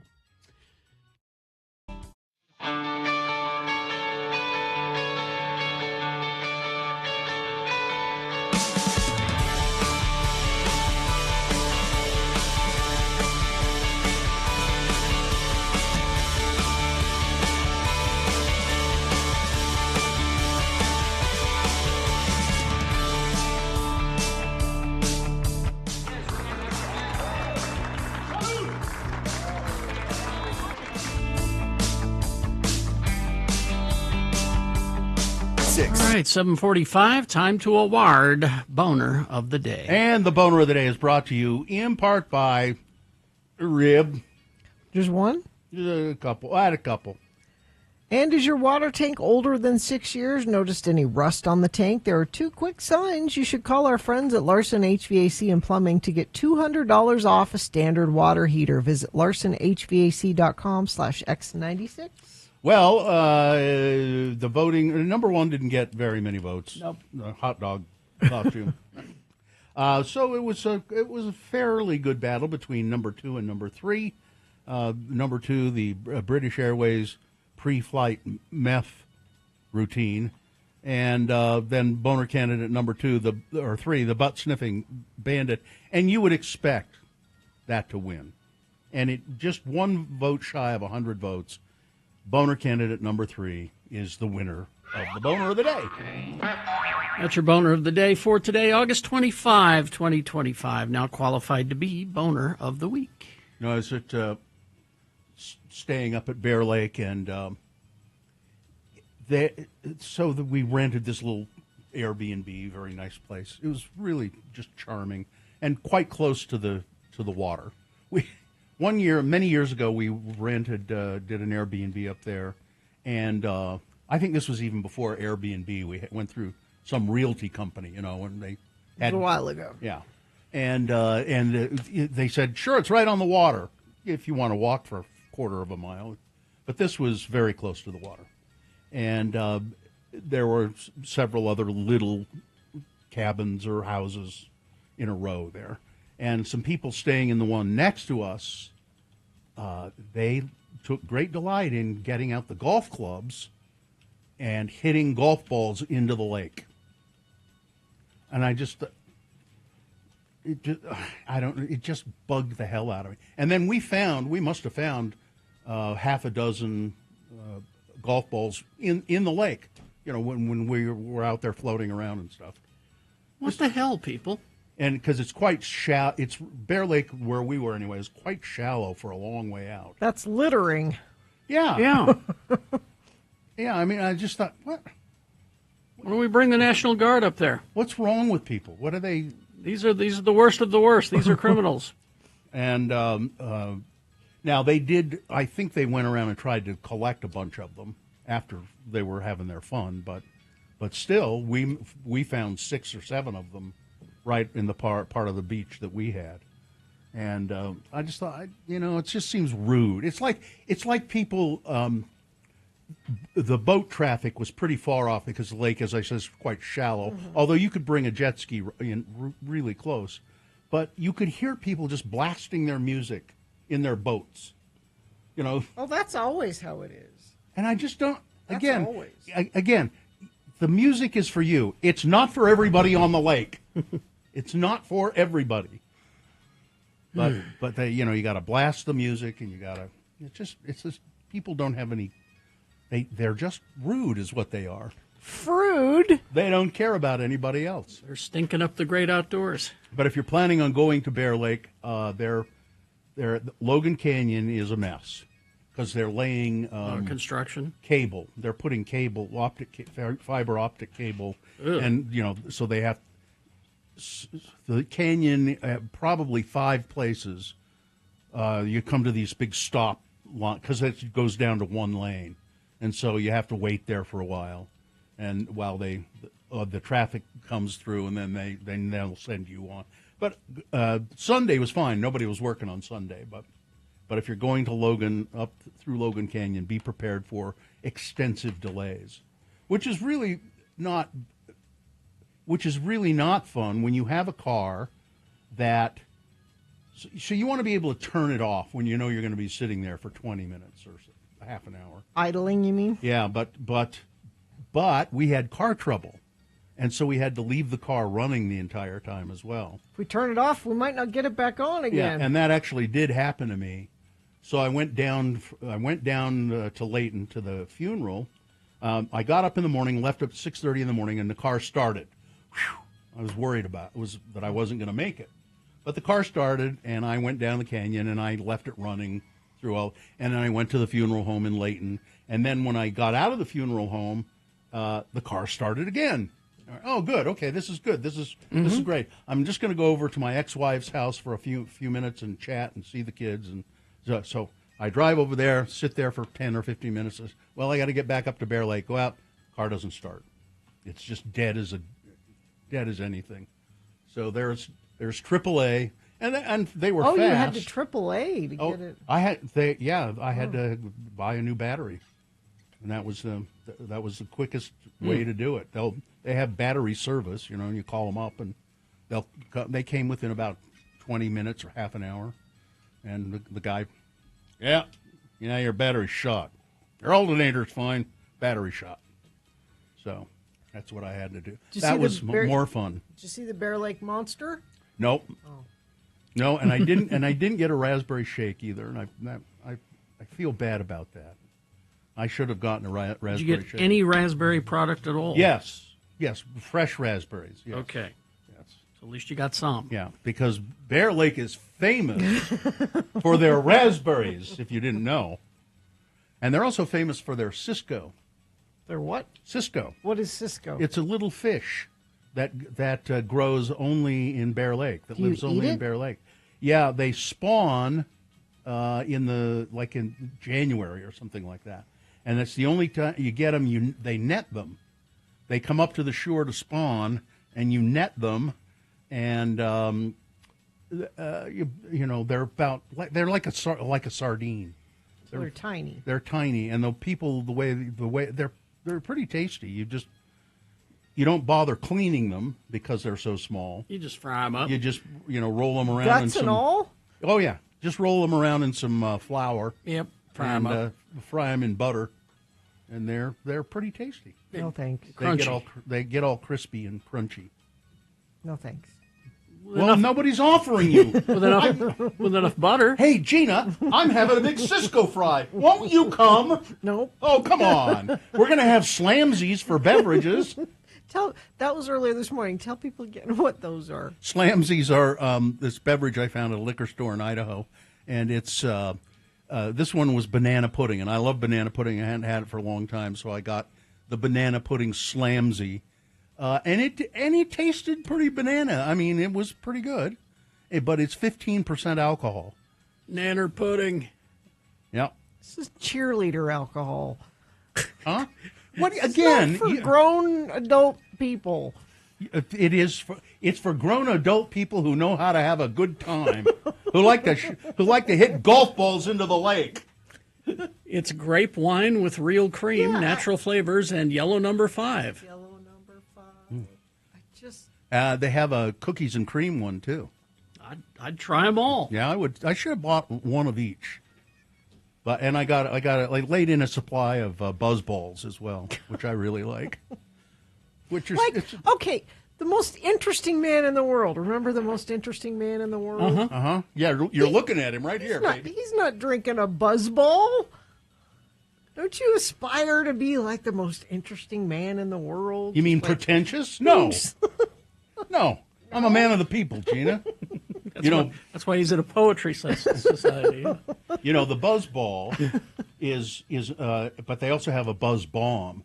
They're huge, and I don't know how I really haven't I can't figure out how you're supposed to drink them. Like for one person? I think you have to pour them. They're for sharesies. Yeah, but I think it's a half gallon or something. It's big. The Buzz Bomb.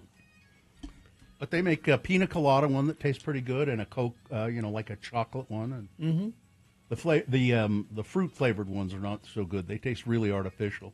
But so what if a cocoa, it's artificial? It's got enough alcohol in it. It's fine. Same thing with this Slamsy, this banana pudding Slamsy.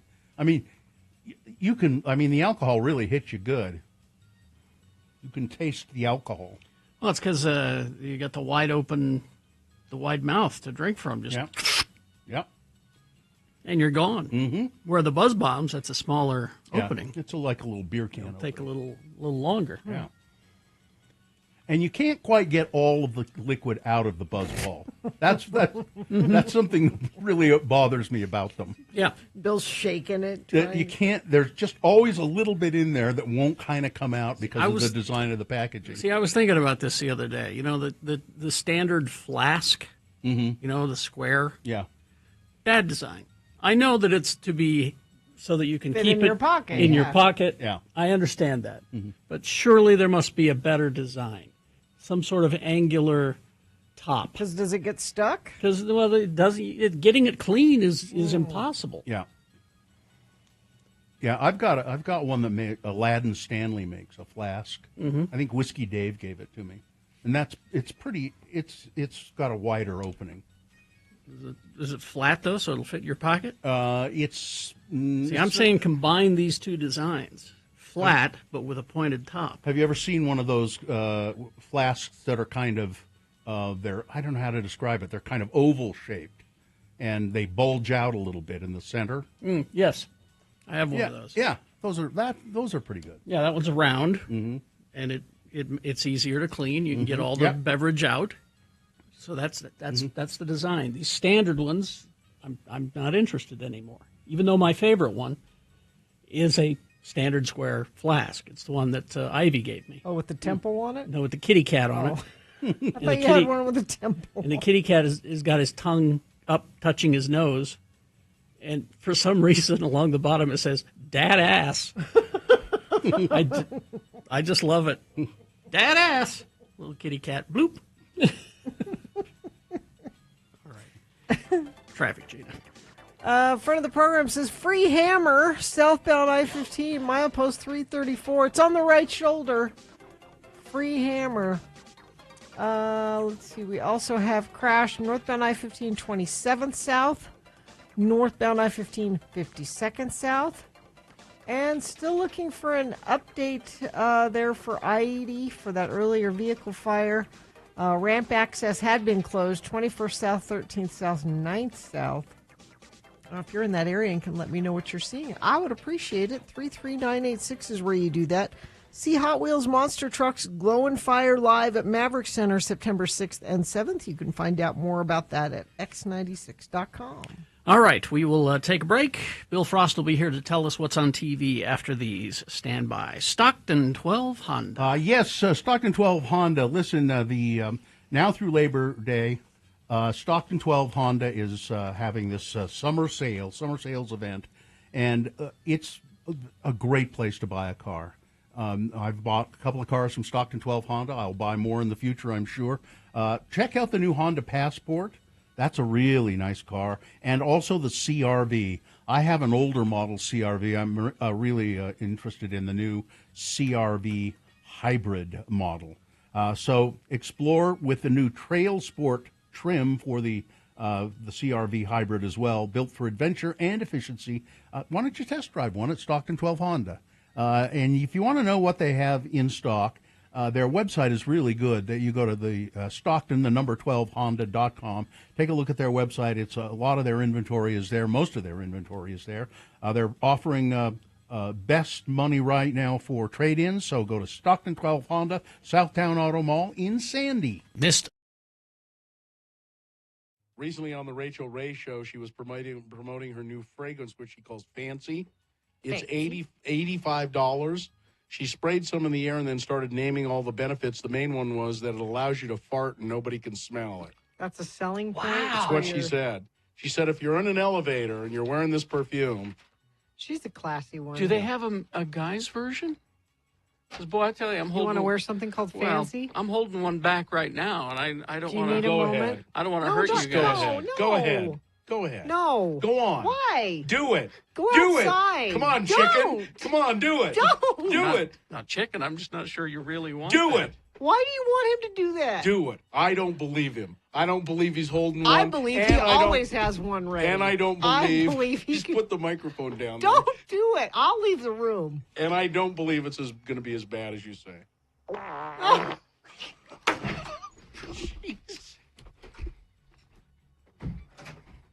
But you weren't serious? That's the lowest we have ever sung on the radio. And I didn't even go all the way. Oh, man. There's more. That's dangerous. Yeah, he did. I made him. I made him. You know how I am with peer pressure. Here, Carrie, have a drink. Here, Carrie, fart. You know, pull my finger. Listen, it started when I was a do kid. that. It started did. when I was a kid. My dad used to make me pull his finger. He did. I don't smell anything. Seems Well, fine. it'll circulate. Will it? Yeah. Okay, It'll come maybe around. maybe we'd better take a break. I haven't been eating much meat lately, so. Oh, geez. Well, you know. You know, for someone that just That was really tuned into good. this show for the first time, I know, they just would- now, We don't usually do that. We've lost them forever. Usually, Really? you know, we're. Do you think? You don't think that they could forgive us just this one? I can't forgive you. Now, long-time listeners of the Radio from Hell show, if you'd like to call us now. Listen, I was goaded into it. I did. hope I you're pushed both him. happy. He was calling me names. He I was pushed pointing him. at me. I pushed him. It's a good thing there wasn't a cliff. I'm glad we Anyway. don't have a sponsor for the boner right now. Yeah. Well, I don't think we'll ever have Nope. one either after that. Oh, my God. He made me. All right. Uh-oh. Weather? Somebody just texted and says, well, that's why you guys have a new three-year contract. And Sue just texted in, I am so proud to be your wife Your right bags now. are on the porch. I also just got a texter that says, I can smell it from here. It really is bad. Is it? Well, I've been holding it all morning. I haven't had a chance to Yeah. leave. I know what that's like. I figure I'd be fine until, at 10. Yeah. I really started to kink up. And then you talked about that perfume. Oh, God, I can't believe you did that. Now, listen, how do you guys know it wasn't just a recording It of a wasn't. fart? He put the Shut up. microphone down. Shut up. It could have just been a recording of a No. fart. You don't know. You don't, but I'm here to tell you it wasn't. Well, see, these guys are selling it. They're acting. Nope. That was real. Oh, man. Great. Oh, wait a minute. Huh? Wait a minute. Oh. Don't. Yeah, it was. It was real. Told you. Yeah. I thought you were going to do it No, too. no. All right. I don't have one, or I might. Is it like yawning? It just, once somebody No, does it, no. everybody It's just contagious. No, just I jumps got. in and- No. Okay. All right.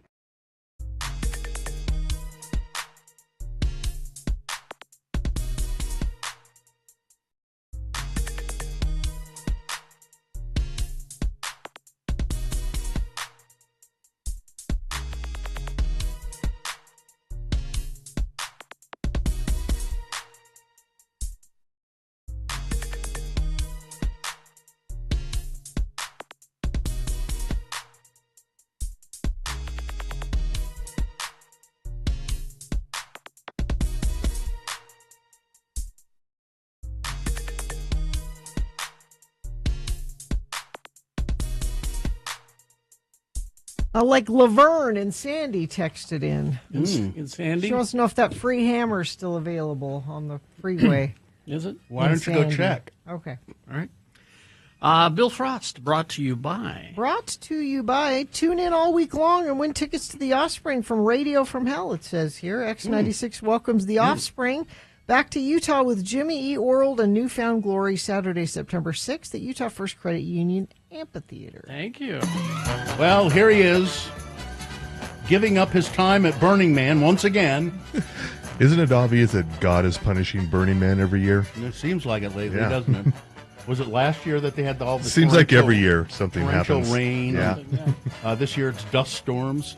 Bill Frost is here. He's a writer. You can read his stuff at cityweekly.net. He's a podcaster. It's TV10 is the podcast. And he's also a musician. The band is Magna Vega. And you can find all of that stuff where? At BillFrost.tv. Okay, then. That's a Substack now. That's where all the smart people are. Is it? That's what I hear. Yeah, that's what I hear, too. Remember Upload from years and years and years ago on Prime Video? It's about you could upload your consciousness to the cloud and live forever. Yeah, and, okay. Yeah, it's fourth and final season premieres today. That's weird. It's only 4 episodes long. It's just kind of like, let's just blow this out the door. And I watched the first season. It was pretty entertaining. Yeah. And then they kind of lost the plot somewhere. Yeah. I like the actors. And So they're wrapping it up today. It's from Greg Daniels, who did all the great comedies. And tomorrow, a documentary about Jeff Buckley is available to rent or buy. It's Never Over, Jeff Buckley, who died in the 90s. He drowned, right? Drowned, after one fantastic album. And also Thunderbolts on Disney Plus. Oh, yes. On Tuesday. Thunderbolts. Do I have to say the asterisk? You don't have to. But that's the movie where mental health is the bad guy. I enjoyed it. I liked it a lot. It was quite good. On Wednesday, another Prime Video offering, The Terminal List, Dark Wolf. This is a spinoff of the Chris Pratt Terminal List. It's a paramilitary action spy thriller thing. This one's starring who is it? Taylor Kitsch. Okay. Yeah. Another good-looking guy. And also Luke Hemsworth. So a lesser Hemsworth. Yeah, you get some lower tier Hemsworths. Yeah, not quite as good-looking as the upper tier Hemsworth. Not quite. No. On Thursday, Netflix, The Thursday Murder Club. Appropriately enough. That's old people solving crime. Yes, it is. This could be on PBS. Yeah. But it's on Netflix. It's from Chris Columbus, who did several Harry Potter films and a whole lot of stuff. And Helen Mirren, Ben Kingsley, Pierce Brosnan, David Tennant, Richard E. Grant, Naomi Ackel. They're retirees who solve murder mysteries. Maybe that's what I'll do when I retire. I'll solve murder mysteries. Well, a few of those bomb drinks. Have a buzz ball. Also on Thursday, the season 2 finale of Twisted Metal. Really liking this second season. I'm enjoying this season. Yeah, it's they're doing stuff on there I didn't think that they would do. Oh yeah. I mean that character Axel. I thought they'd kill him off early. Oh man, doesn't he look a lot like the singer from the Cult? With that wig. A little bit. Yeah, Anthony Kerrigan from Barry. Yeah. Yeah. He's a guy who has metal hands, and he drinks gasoline. Oh, yeah, that guy, yeah. And he rides between 2 giant wheels and, shoots missiles out of it and everything. I thought they would have killed him by now. Yeah, he's got the attitude to go with it, too. Yeah. Okay. But in the real world, he was a cake decorator. Perfect. Logical evolution. Yeah. I love it. On Friday, a movie that everybody missed, apparently I missed it, Red Sonja is available to rent or buy. It was in theaters for like a minute. A new Red Sonja? A new one, yeah. A new one, yeah. Yeah. This one is, all the reviews I've read said it's an improvement on the 1985 Brigitte Nielsen, which is not hard. Nowhere to go but up. Yeah, starring Matilda Lutz. And nowhere to go but up for sure. Yeah, I saw the trailer for it, and I thought, well, okay, at least they're making jokes about the metal bikini. Yeah, And this was a Marvel thing. Yeah, Red Sonja was a Marvel character. They own Conan and Red Sonja. Yeah, and going all the way to Sunday for your Labor Day weekend, a new series on MGM Plus, Let the Devil In. Let the Devil In. It's a great title. Yeah, it's a murder mystery involving Satan. Yeah. That would be a difficult one for you to solve, Gina. Yeah, is he a character? No, but he's an influence here on this. It's a 4-episode. Okay.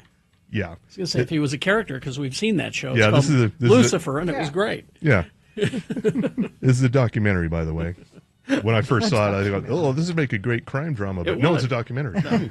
And yeah, coming up next week, well, I don't think we'll be here, probably. The Paper from the creators of The Office is premiering on yes. Peacock. Yes. This takes place in the same universe as The Office. It's the same documentary crew. Yeah, because Oscar is in it. Yeah, because Oscar has his new job at this newspaper in Toledo, and he's not too thrilled to see these people show up in his life again. And that's probably the funniest part of this whole thing. You've seen some of it. I've seen some of it. It's funny, yeah. And it's got that that woman from the first, I can't remember her name, from the first season of The White Lotus. She worked at the hotel, Italian woman, I think. Oh, yeah. Okay. Yeah, she's in here. Is that Yeah. her? Oh, okay. Yeah. I didn't recognize. Yeah. And looks, I don't know. I'll give it a chance. It's on Peacock. Yeah, you know. I watched the trailer, and it Yeah. looked like it has potential. We'll see. Yeah. And then that what's that post-apocalyptic thing with that's after the nuclear in Vegas. Oh, which Fallout. Fallout. Yeah. Oh, yeah. That's coming back soon, I think. Yeah, I think next month maybe. A month or two, yeah. Yeah, pretty soon. But that's one of Twisted Metal and Fallout, two of my favorite video game adaptations, and I never played either one. I never played either one either. Yeah, but I am enjoying Twisted Metal. yeah, we I didn't think I would. That's why I'm surprised. yeah, and we're right up on the edge of Walton Goggins overdose here. Yeah, in Is everything. he like Nicole Kidman? He needs to take a step back. Just back up a little bit. But you can't blame him. It was like, I think he needs to marry a diminutive country star. oh, okay, From Australia? Yeah. okay, Sure, why not? yep, and that's what I got for you. Okay, well, that's good. Yeah, Watch that Devo documentary yeah. twice now. Is it Were you that worried in depth? you It's missed that in something? depth. It's that in depth. There's a lot going on with that band that you didn't know was going on with that band. It's fascinating, and I forgot about all this great music. Oh yeah. I remember being freaked the hell out by Saturday Night Live when they appeared. And how they got on Saturday Night Live was just a complete fluke. Back in the 70s, a lot of those musical acts. Yeah. Remember, Fear was on. Fear was. Thanks to John Belushi. Yeah, well, Belushi liked him, and that's how Yeah. they got on. But with Devo, there was a guy who wanted to sign him, and he said, "You get us on Saturday Night Live, and we'll Really? sign." He That's says, how they. not a problem. Placed a Okay. phone call. I know a guy. I know a guy. It was kind of interesting. Yeah. Anyway, thank you very much, Sure. Bill Frost. BillFrost.tv. Yes. All right, thank you. Traffic, Gina, please. Friend of the program says exit 17 for Ninth West very backed up. That's because the northbound exit ramp for I-15 is closed. Somebody else says nightmare getting out of Eagle Mountain on Highway 86. It seems like everyone at once realized that this is not a good place to be. We're getting. Wait a minute, we all need to leave. Come on, if you've been listening to this show, we've been telling you that for years. Let's see. So the left lane of northbound 15 collector ramp near 21st South is now open. 2 right lanes and the shoulder remain closed. This is due to that earlier vehicle fire that, like, Kerry saw it on his way into work. So they've been dealing with that for quite a while. Yeah. Crash eastbound I-215 at 13th East. Crash northbound I-15 27th South.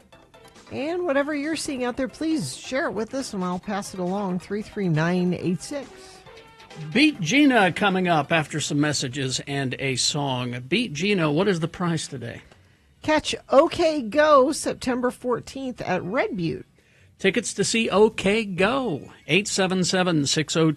877-602-9696. All you got to do is play Beat Gina after these messages and a song. 877-602-9696. We'll also have some news coming up as well. Stand by for that. Harmon's Chili Roast. Yeah, they're roasting chilies at Harmon's every weekend, now through Labor Day, Fridays and Saturdays, and Labor Day, 11 a.m. to 6 p.m. Right out there in the parking lot, they're roasting the chilies. Mm-hmm. They got the big chili roaster, and that's what they do with it. They roast chilies. It's a big thing. Yep. Yeah, you can buy a bunch of chilies and they will roast them for you there. But if you're like me and I don't know what to do with chilies, they've prepared a bunch of stuff already for you. You can get roasted chili chicken enchiladas, hatch chili salsa, burritos, hummus, all kinds of stuff. Chili cheese bratwurst. Ooh, that sounds good. I'd have that. Chili burritos, Chili's. Now through the Labor Day, they've got the Red Butte Hatch chili, the Pepper Lane Down, the Hatch chili.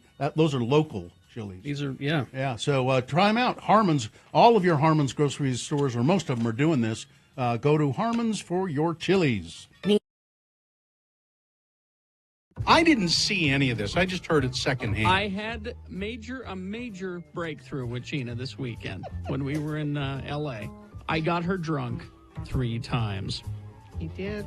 And it wasn't hard, him. really. It cost him a total of $10 Yeah. for all Each- 3 times. each time. He's a cheap drunk. Well, see, this is a little secret.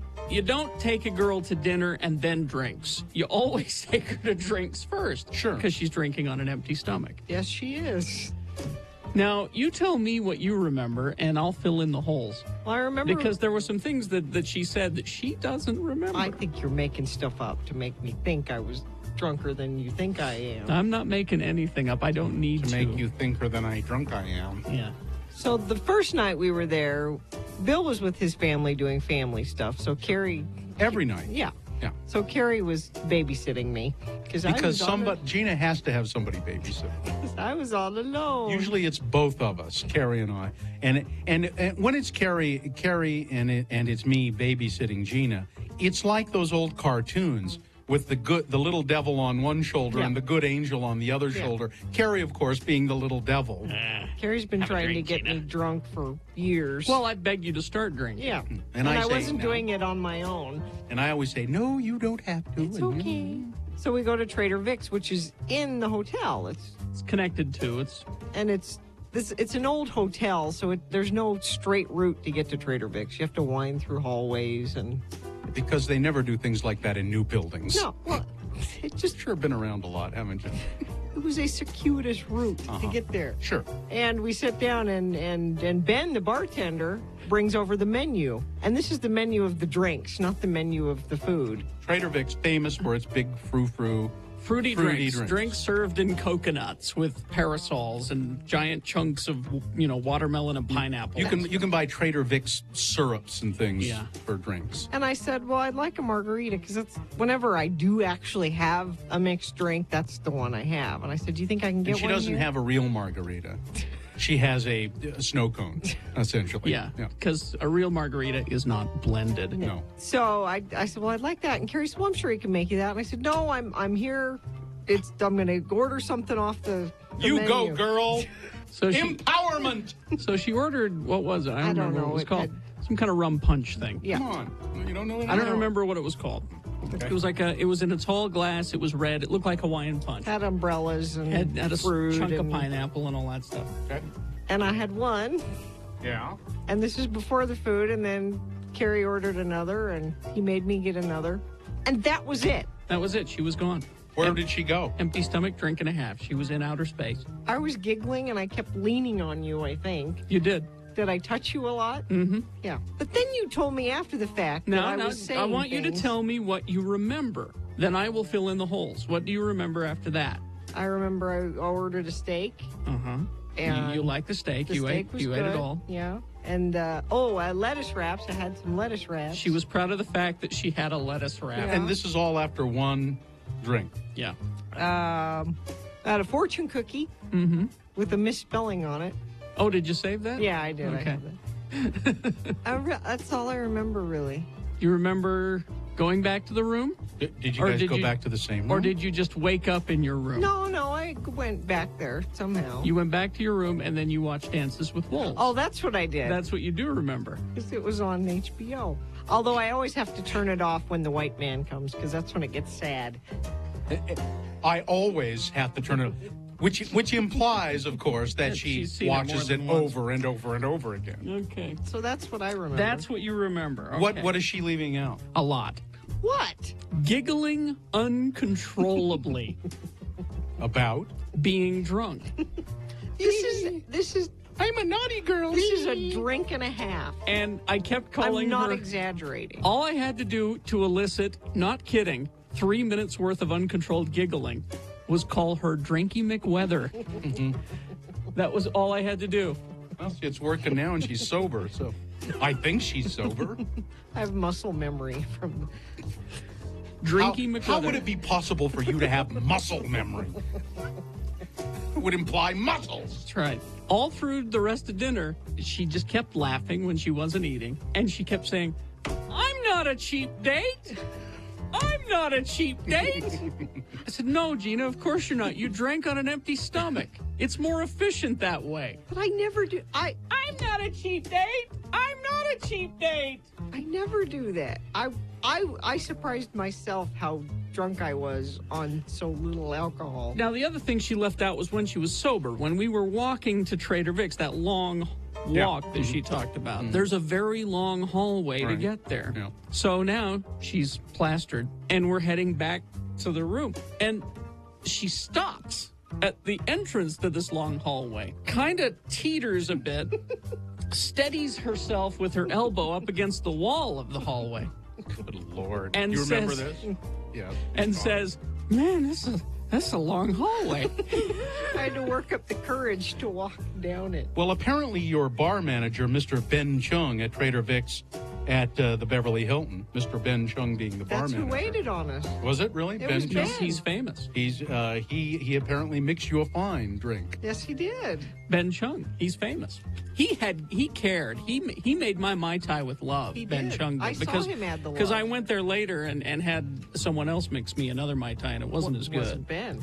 Ben's the guy. Well, you should have taken it up with the general manager, Mr. Chai Rohana. Also a good man. Yeah. I saw him. I saw the name Chai on his name There tag, you and go. I chuckled because I was like, I love to drink chai. Yeah. I wonder if he uses that. He's the Anyway, general manager. so I get her to her elevator because she was in a different wing of the hotel than we were. Get her to her I elevator. don't remember this part at all. She took my hand as if she was going to kiss it. You're making this. I'm not making this up. And said, Thank you so much, Carrie Jackson. Thank you. Good Lord.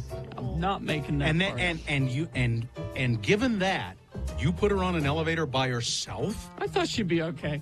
I'll bet she slept in the hall outside of her room for a good 2 hours. I made it back and watched Dances with Wolves. So Yeah, the for a while. So the second night, I got her drunk out at the El Torito Grill, and she got in the car, and after she made me take her to Cheesecake Factory to get a slice of cheesecake to go, Well, we were Right. on our way. We were there. she says, "I'm going to get this. I'm going to eat it on the way home." She said, "Well, she laid down in the back of the car and fell asleep, I didn't eat it. and then didn't eat the cheesecake because it had been out too long." Yeah. Third And night, you said I snored. yeah, you did. It was so. She has a cute little snore. It's funny. And then the third was I got her drunk on good margaritas at Tortilla Joe's in downtown Disney, and made her walk around Disneyland drunk. 3 nights in a row. You're still Not only- hungover, aren't you? Not only do I never do that, I certainly have never done it 3 nights in a row. Wouldn't you like to do it again now that you've done it? I can be Drinky McWeather all the time. You know, on, you can Drinky. do that at home every night if you want. No, that's just sad, is what that is. Why? I do it.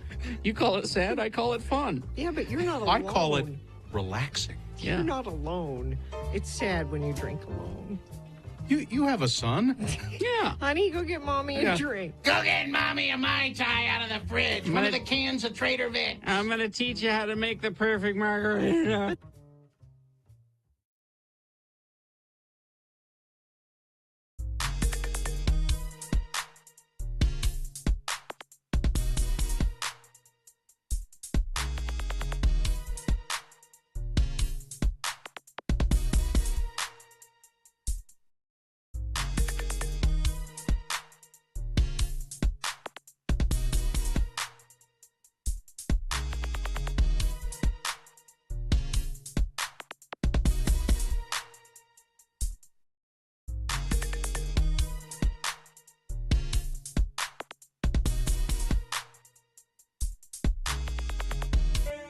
Because on this day in 1985, #1 album on the charts is not the Radio from Hell Best of CD, which is also called Songs from the Big Chair. It's the Tears for Fears Songs from the Big Chair album. There we go.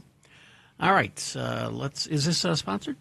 Sure. Catch OK Go September 14th at Red Butte, part of the Red Butte 2025 Outdoor Concert Series. Well, we'll play our game Beat Gina in just a moment. But first, I'm your announcer, Johnny Ola, with a word about something terrific. At last, I should say, a real peanut butter that tastes like fresh, out-of-the-roaster peanuts, and it spreads like soft butter. Procter & Gamble's Jif is a brand new peanut butter with a fresh-from-the-roaster flavor that just melts in your mouth, better than any other peanut butter you've ever tasted. Jif is smoother and creamier, and it spreads easier, too. Try Jif. It's terrific. You'll find Jif at your favorite store now in both the creamy, smooth, and crunchy styles. Crunchy Jif is the same creamy, smooth peanut butter with just the right amount of chopped, roasted peanuts added. Try Jif. It's terrific. If you can't find Jif peanut butter at your store, go to another one and ask your grocer to order it for you. Don't choosy moms choose Jif? Choosy mothers do choose Jif. And choosy moms choose your host, Carrie Jackson, to host Beat Gina. Thank you. You're big with moms. I am. Moms love me. Especially big moms. Yes. Thank you, Johnny Ola. You're welcome. Professional game show announcer. The randomizer has picked a contestant. It looks like you'll be going against Harrison today, Gina. Hi, Harrison. Are you there? I'm here. Hello. All right, Harrison, we're going to toss a coin to see who goes first. It will give you the advantage in the game if you call it correctly, heads or tails. Heads, please. All right, let's see what happens. Look, he has nice manners. It is tails. Oh, terribly sorry. Manners don't get you anywhere. Nope. Sorry, apparently not. Harrison. Sorry, Harrison. That means Gina goes first. It's multiple choice, pop culture trivia. If she gets it correct, she gets the point. If not, I hope you were paying attention. I'll allow you to answer the same question correctly and steal her point away. So we'll go back and forth till one of you gets 3 points. I've got some leftover Incredible Hulk trivia. Okay. Remember, that's the movie with Edward Norton. Edward Norton. Yes. All right. Gina, what character from the Incredible Hulk was supposed to return in Avengers Age of Ultron? Was supposed to return, but did not. Okay. Is it 1, Samuel Stearns, a.k.a. the Leader, 2, the Abomination, 3, Newman, or 4, Gladys Kravitz? I have no idea. The Abomination, just because it's fun to say. Yes. Okay. There's a point for Gina. All right, Harrison. The visual effects experts based the Hulk and Abomination's movements from the Incredible Hulk on what? You got to have something to base it on. Okay. Right? Is it 1, Kevin from The Office? Was it 2, Kramer from Seinfeld? Was it 3, pro wrestlers? Or 4, linebackers? I'm going to say linebackers. Correct. Tied up. 1-1. Back to Gina. Gina, Stan Lee describes Ty Burrell's character, Dr. Leonard Sampson, as what? Okay. 1, a really nice guy. 2, arrogant, selfish, and unapproachable. 3, an excellent EDM DJ. Or 4, he's hot, he's spicy, he tastes great. I'm guessing arrogant, whatever. No? Terribly sorry. Harrison for the steal. But What? So Carrie Is Jackson. it? Okay, let Harrison answer, and then I have a question. Go ahead, Harrison. Is it the first one? Number Yes, one? a really nice guy. So you told me that Ty Burrell being cast in this was against type, which is a nice guy. In this movie, he's a really nice guy. But that's not when he gets his powers, he does not become such a nice guy. But he doesn't get his powers in this movie. All right. That's what I was going with. All right. Boy, sure glad we cleared that up. Yeah, okay. It's 2-1, Harrison's favor, and it's Harrison's question. Harrison, to this day, the Incredible Hulk movie is, according to IMDb, what? Is it 1, the cutest dog in the MCU? Yes, you are, Ricky. Yes, you are. 2. Not realistic at all, totally unbelievable. 3. The lowest grossing film in the Marvel Cinematic Universe. Or 4. Highest critic rating of movies that feature the Hulk. I'm going to go with number 4. Highest critic rating? Terribly sorry. You got a chance to tie it up, Gina. That would be the lowest moneymaker. Correct. It's 2-2. Now Gina controls the question, so it could be the win. Gina, moving on to Ke Huy Quan trivia. Okay. Short round. What 2000s movie did Kay work on as an assistant stunt coordinator? Was it 1, Keep Drinking Men, the story of beer drinkers in space?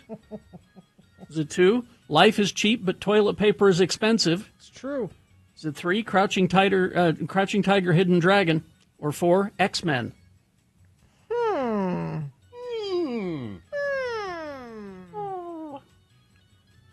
X-Men. X-Men is correct. And Gina wins the game. Wow. Sorry, Harrison. Harrison, I'm sorry. You put up a good fight. Even though I was deceived. I don't think you were deceived. You know what, Harrison, I refer back to your manners at the beginning of Beat Gina, and I like to reward nice manners. I'm going to give you these OK Go tickets anyway. All right.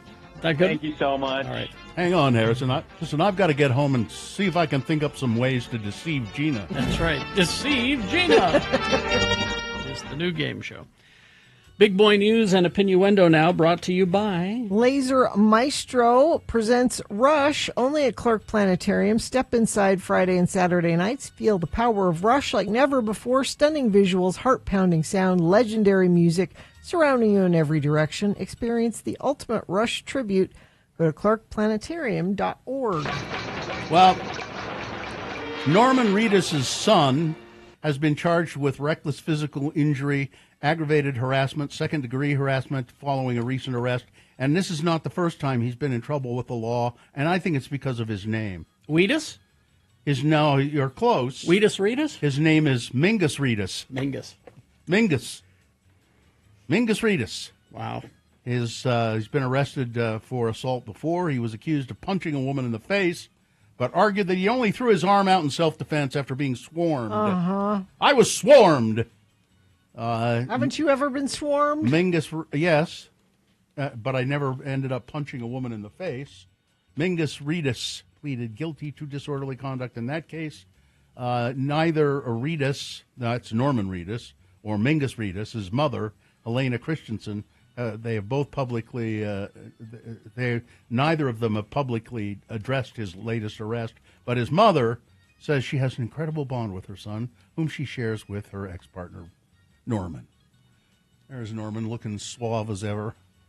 It's been an exciting 24 hours for people who don't like seeing people treated like cattle, and who believe that some people are people. According to the BBC, in the early hours of Thursday morning, a federal judge ruled that Trump's other Florida compound, Alligator Alcatraz, needed to be closed immediately. This is another loss for, what's his name, in Florida, too. DeSantis? DeSantis. Yep. Yeah. He's, he puts them up and then, he puts things up and then people shoot it down. Everything he does, he seems to get thwarted.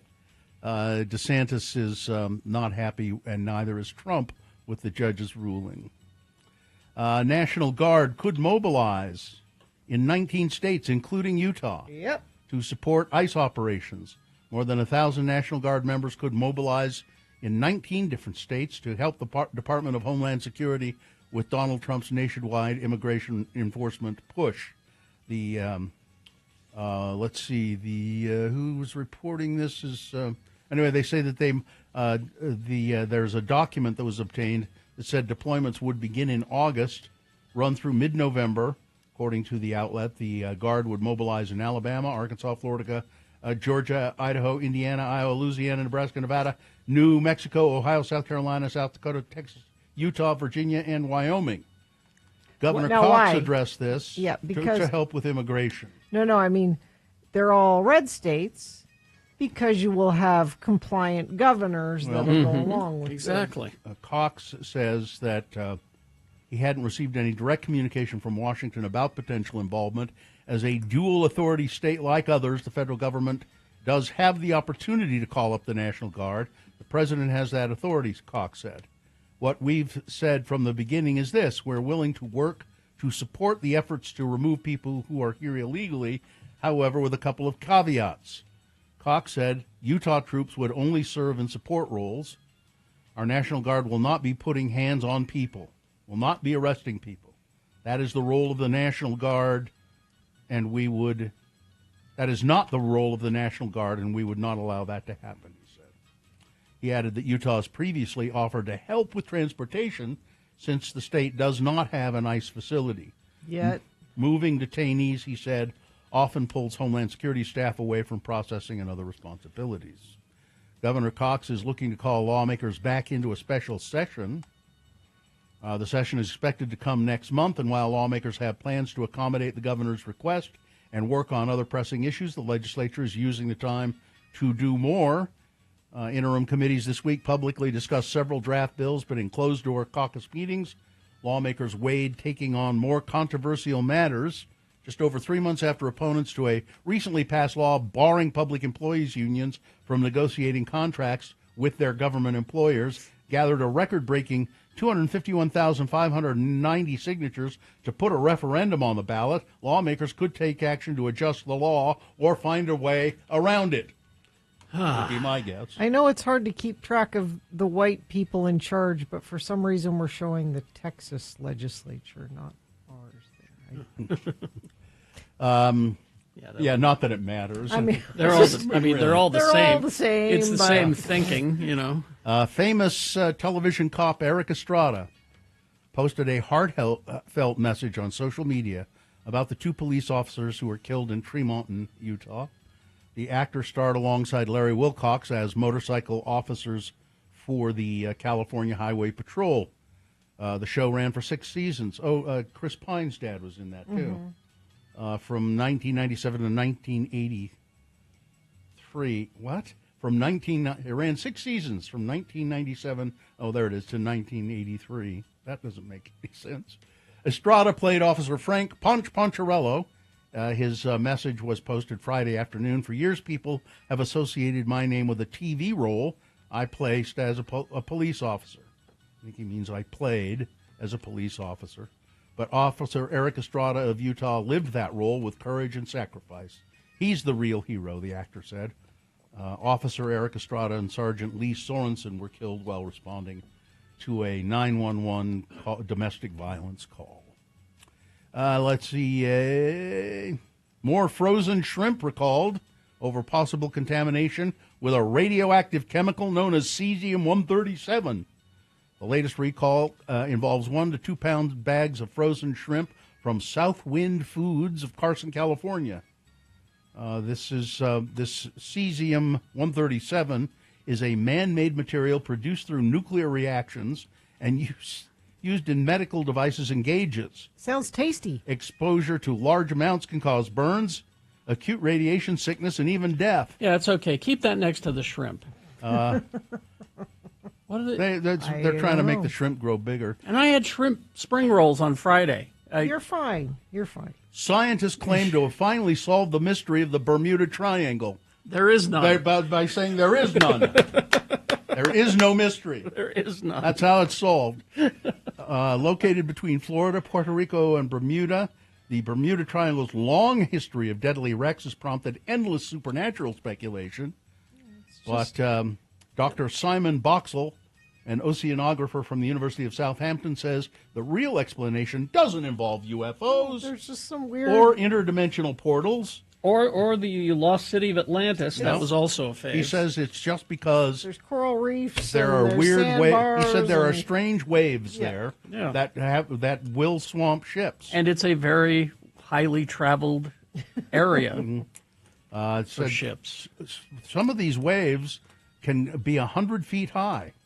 Rogue waves are normally steep and can hit unexpectedly from directions other than the prevailing wind and waves. So he said, it's just, ships get caught in there and they'll go down. Yeah. And that's all I have. That's good. Sports, weather, traffic. Austin Butler spoke Sports? with hang Okay.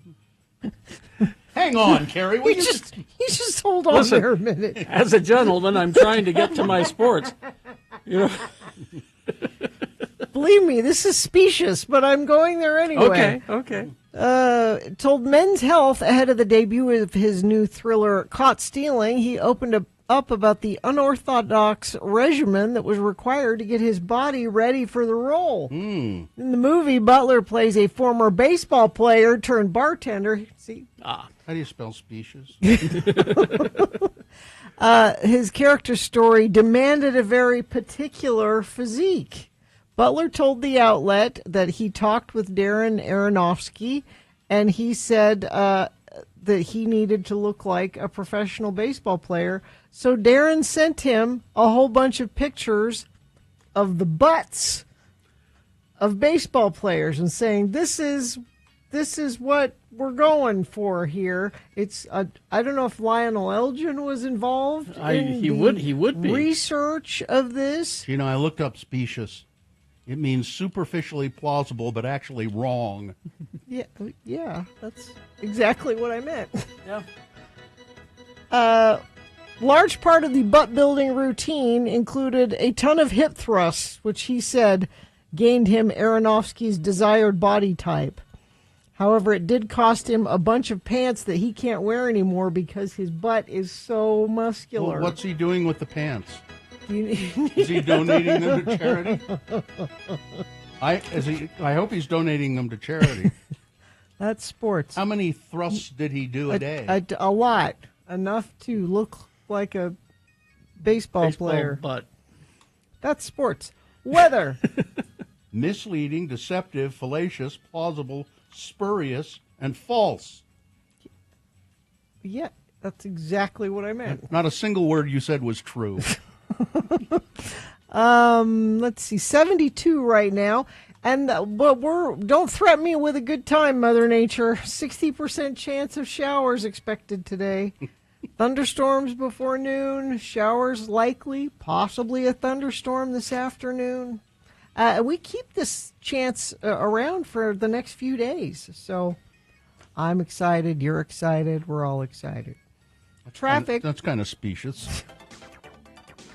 Transformer Blue near 8th South and Main Street. Traffic light is out, causing a backup on 8th South coming eastbound from West Temple. Crash eastbound I-80 19th East, the center lane closed there. Crash eastbound I-215 South 13th East. Crash northbound I-15 27th South. Load spill eastbound I-80 approaching 23rd East, blocking the center lane and right shoulder. Traffic back to 13th East. That's just a little more information from UDOT we just got in there. And what information are you sending us? You're doing it via text? That's what we appreciate, letting us know what you're seeing out there. 33986. Haster Games for board games, Magic the Gathering, Pokemon, miniatures, dice, paints, and more. Haster Games, 6831 South State, or hastergames.com. All right, 8:42. We will take a break. We got some geek news for you after these, and then just after 9 o'clock, it's the Boner Recap Game. We'll explain that coming up. Listen to Radio from Hell at Home. Then I went upstairs to work and get up there about 3:30, and I just kept thinking all morning. I have no thoughts. There is nothing going Empty? through my mind. My noggin is empty. You're not angry about anything?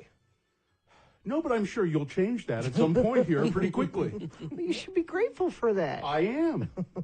You people don't know how grateful I am that if all else fails, Gina can get me going. Just happy to help. Yeah, and not in a. I thought you'd be all upset about Prince Philip. I thought that would get you going today. Who gives a rat's ass about Prince Philip? Not me. I don't know, man. There was a press release. It's about. Listen, I think if he needs to step back, that's fine.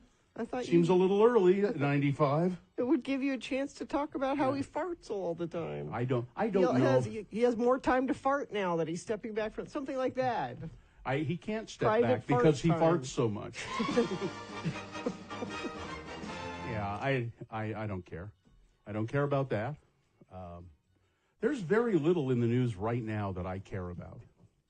Healthcare? You don't care about that? I'm the opposite. pretty- I care about a lot of it, but I don't want to talk about it Well, because it's just going to make me mad. See, and I think what if it you is were a is woman, you'd be upset about Yeah, healthcare. I think what it is that I've become pretty numb. Steve Hatch Family Chocolates. I saw him post on Facebook yesterday, Mm-hmm. and it's a picture of him standing there going, "Guess what? I'm a walking pre-existing condition." Exactly. He has he dwarfism. He said I obviously made poor choices in utero. Yeah. that made. Yeah, I mean, but they don't give a good God There you go. There's about the it. mad. There's the mad. They don't care. There it is. That smug There it is. son of a bitch, Paul Ryan. There it is. With his big ears sticking out. I'm going to the gym. I wear my hat backwards. Oh, he gets to keep Obamacare, by the way. Yeah, Oh, sure. They Yeah. get. They want it. They want it. They got a special dispensation in there. They get it. Y'all don't. I don't think insurance should cover the pre-existing condition of meanness.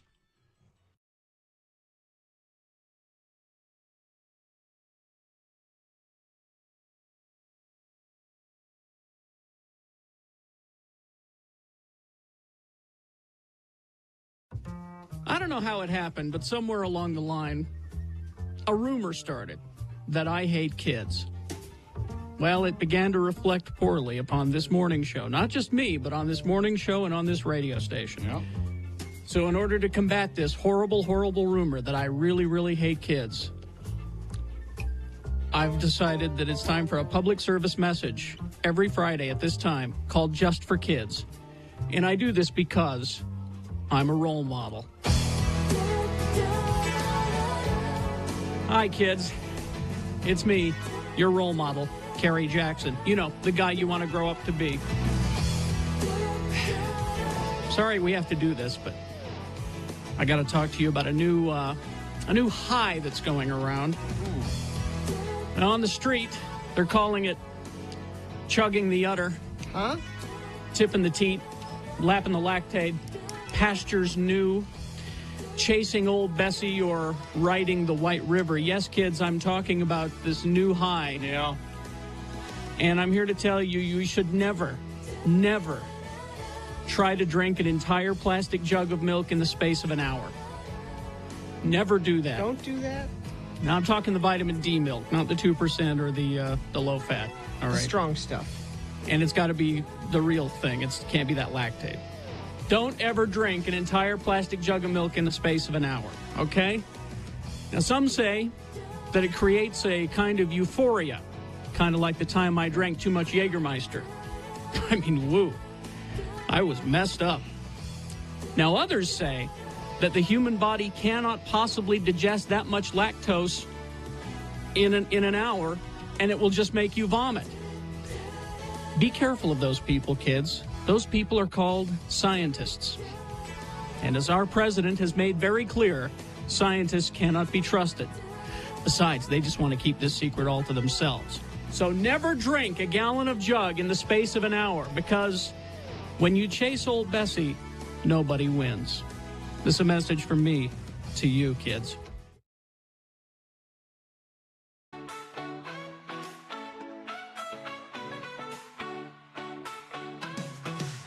In the Flight Collective, we know how to have a good time come show. Colors, bright lights all aglow. Watch and learn, my friend, let's go.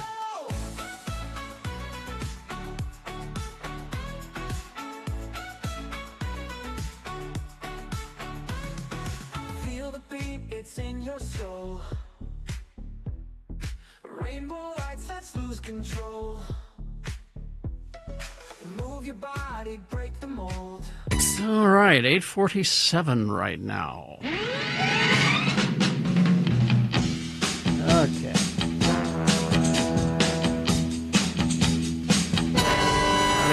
Got a a couple of trailers for. Well, one trailer I can't show you because the Federal Communications Commission is convinced that you're all 9 years old and have never heard those words before, and that's the new Toxic Avenger trailer. Oh, who was playing Peter that? Dinklage? Peter Dinklage. Oh, that's right. Yeah. But it opens this weekend, I believe. Rebecca went and saw it a couple of nights ago at a screening. And? Said it was terrific. Oh, all right. A lot of fun. So I'd show you that trailer, but I can't. I can show you this trailer. It's Futurama Season 13. Yeah. Can you believe it? Down, please.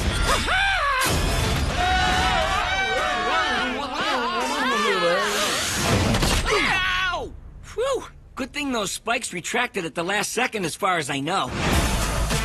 We face global extinction if we don't act now. I'm going to the lobby. Now? In the middle of this critical debate? On behalf of the religious community. Actually, I'll go with you. How are you two so perfect for each other? We're just so different. Similar. What? Oh, snap. Hey, you there. Who, me? You single? I'm afraid not. Uh-oh.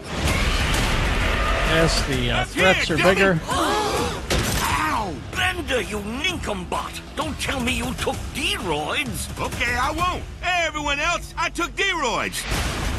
Yes, Bender makes himself as big as Godzilla and then fights Godzilla. Who's your friend? Yeah. See? Mom is back. Robot Devil is back. What's USB? I think it was the new name after the collapse of the USA. Yes, USB. See, get Makes it? sense. Yeah. That's a great joke. September 15th on Hulu, and they're going to drop them all at once so you can binge them. All right? On your Hulu. Okay, so there's Futurama. Now, this is very interesting. I think this is something that your son will be interested in as well. There is a documentary about the Texas Chainsaw Massacre, and it's talking about how influential this film is. Sure. You know, how The important it original is to one, to the annals of horror. Yeah. So and Patton Oswalt is all through it. Oh. My first viewing of Texas Chainsaw Massacre happened on my friend's ancient early 80s VCR. The title sounds like you're chewing on flesh. Texas Chainsaw Massacre. But it's called Chain Reactions. Texas Chainsaw Massacre was always presented to me as a test. Are you hardcore enough? And that was part of the danger and excitement, the feeling that you were watching something that you weren't meant to see. I admire this movie so much. It's got a classic, primal horror movie feel to it. Stephen King. People in it, yeah. Stephen King. But it's by a guy who's made a few other documentaries about movies. Something unnerving in it. Like even a long shot of the highway, then there's a dead armadillo. In some ways, I see a book like Blood Meridian by Cormac McCarthy and Texas Chainsaw Massacre as fraternal twins. The slaughterhouse, the bolt gun. I think of that moment in the van where the hitchhiker shows them the photographs of the meat. Very heavily reminiscent, I think, of a Francis Bacon. And there's Leatherface vibes there for me. So it's just all these people who are saying this is an important film and shouldn't be dismissed. And who were influenced by it. Yeah, that's cool. The shot in Texas when she gets up off the swing and walks into the house. She's literally walking into a slaughterhouse. She doesn't know that, but we do. It's going to be released in theaters in New York and LA on September September 19th, and then expand to more cities September 26th. And if the Salt Lake Film Commission is listening, or the Salt Lake Film Society, we'd love perfect to have for them, yeah. Perfect for them, yeah. Tori's always on top of stuff like that. I hope so, but this is something that I would very much like to see. K-pop Demon Hunters. I heard this morning. This is really weird.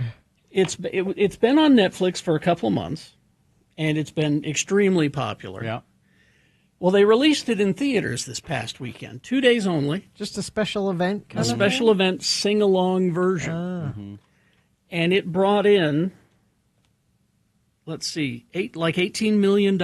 It was number one this week, right? Yeah, 18 to $20 million. It was in 1,700 North American theaters.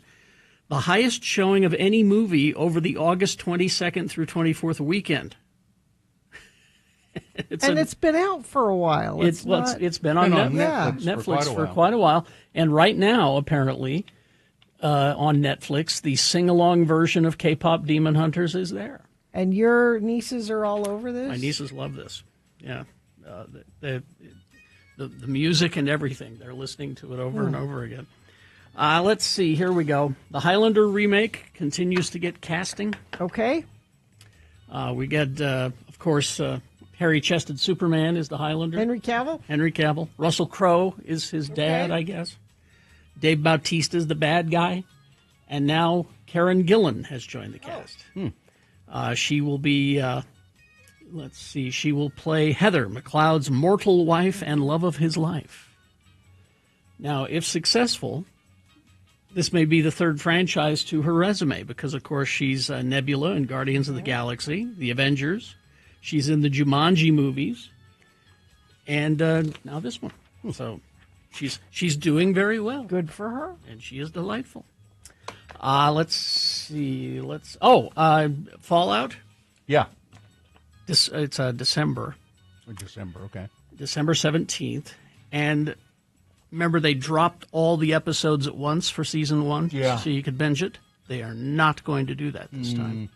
They're going to make you wait. So the first one will be December 17th. The season finale, February 4th for Fallout Season 2. Okay. So that means you have to wait. There are some shows that I want to binge, and Fallout is one of them. Yeah.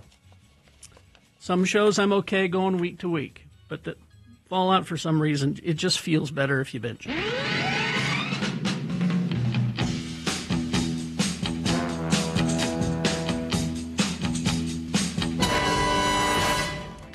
The crash, southbound I-15 approaching Beck Street in North Salt Lake, blocking all 4 right lanes. Traffic quickly backing to Woods Cross.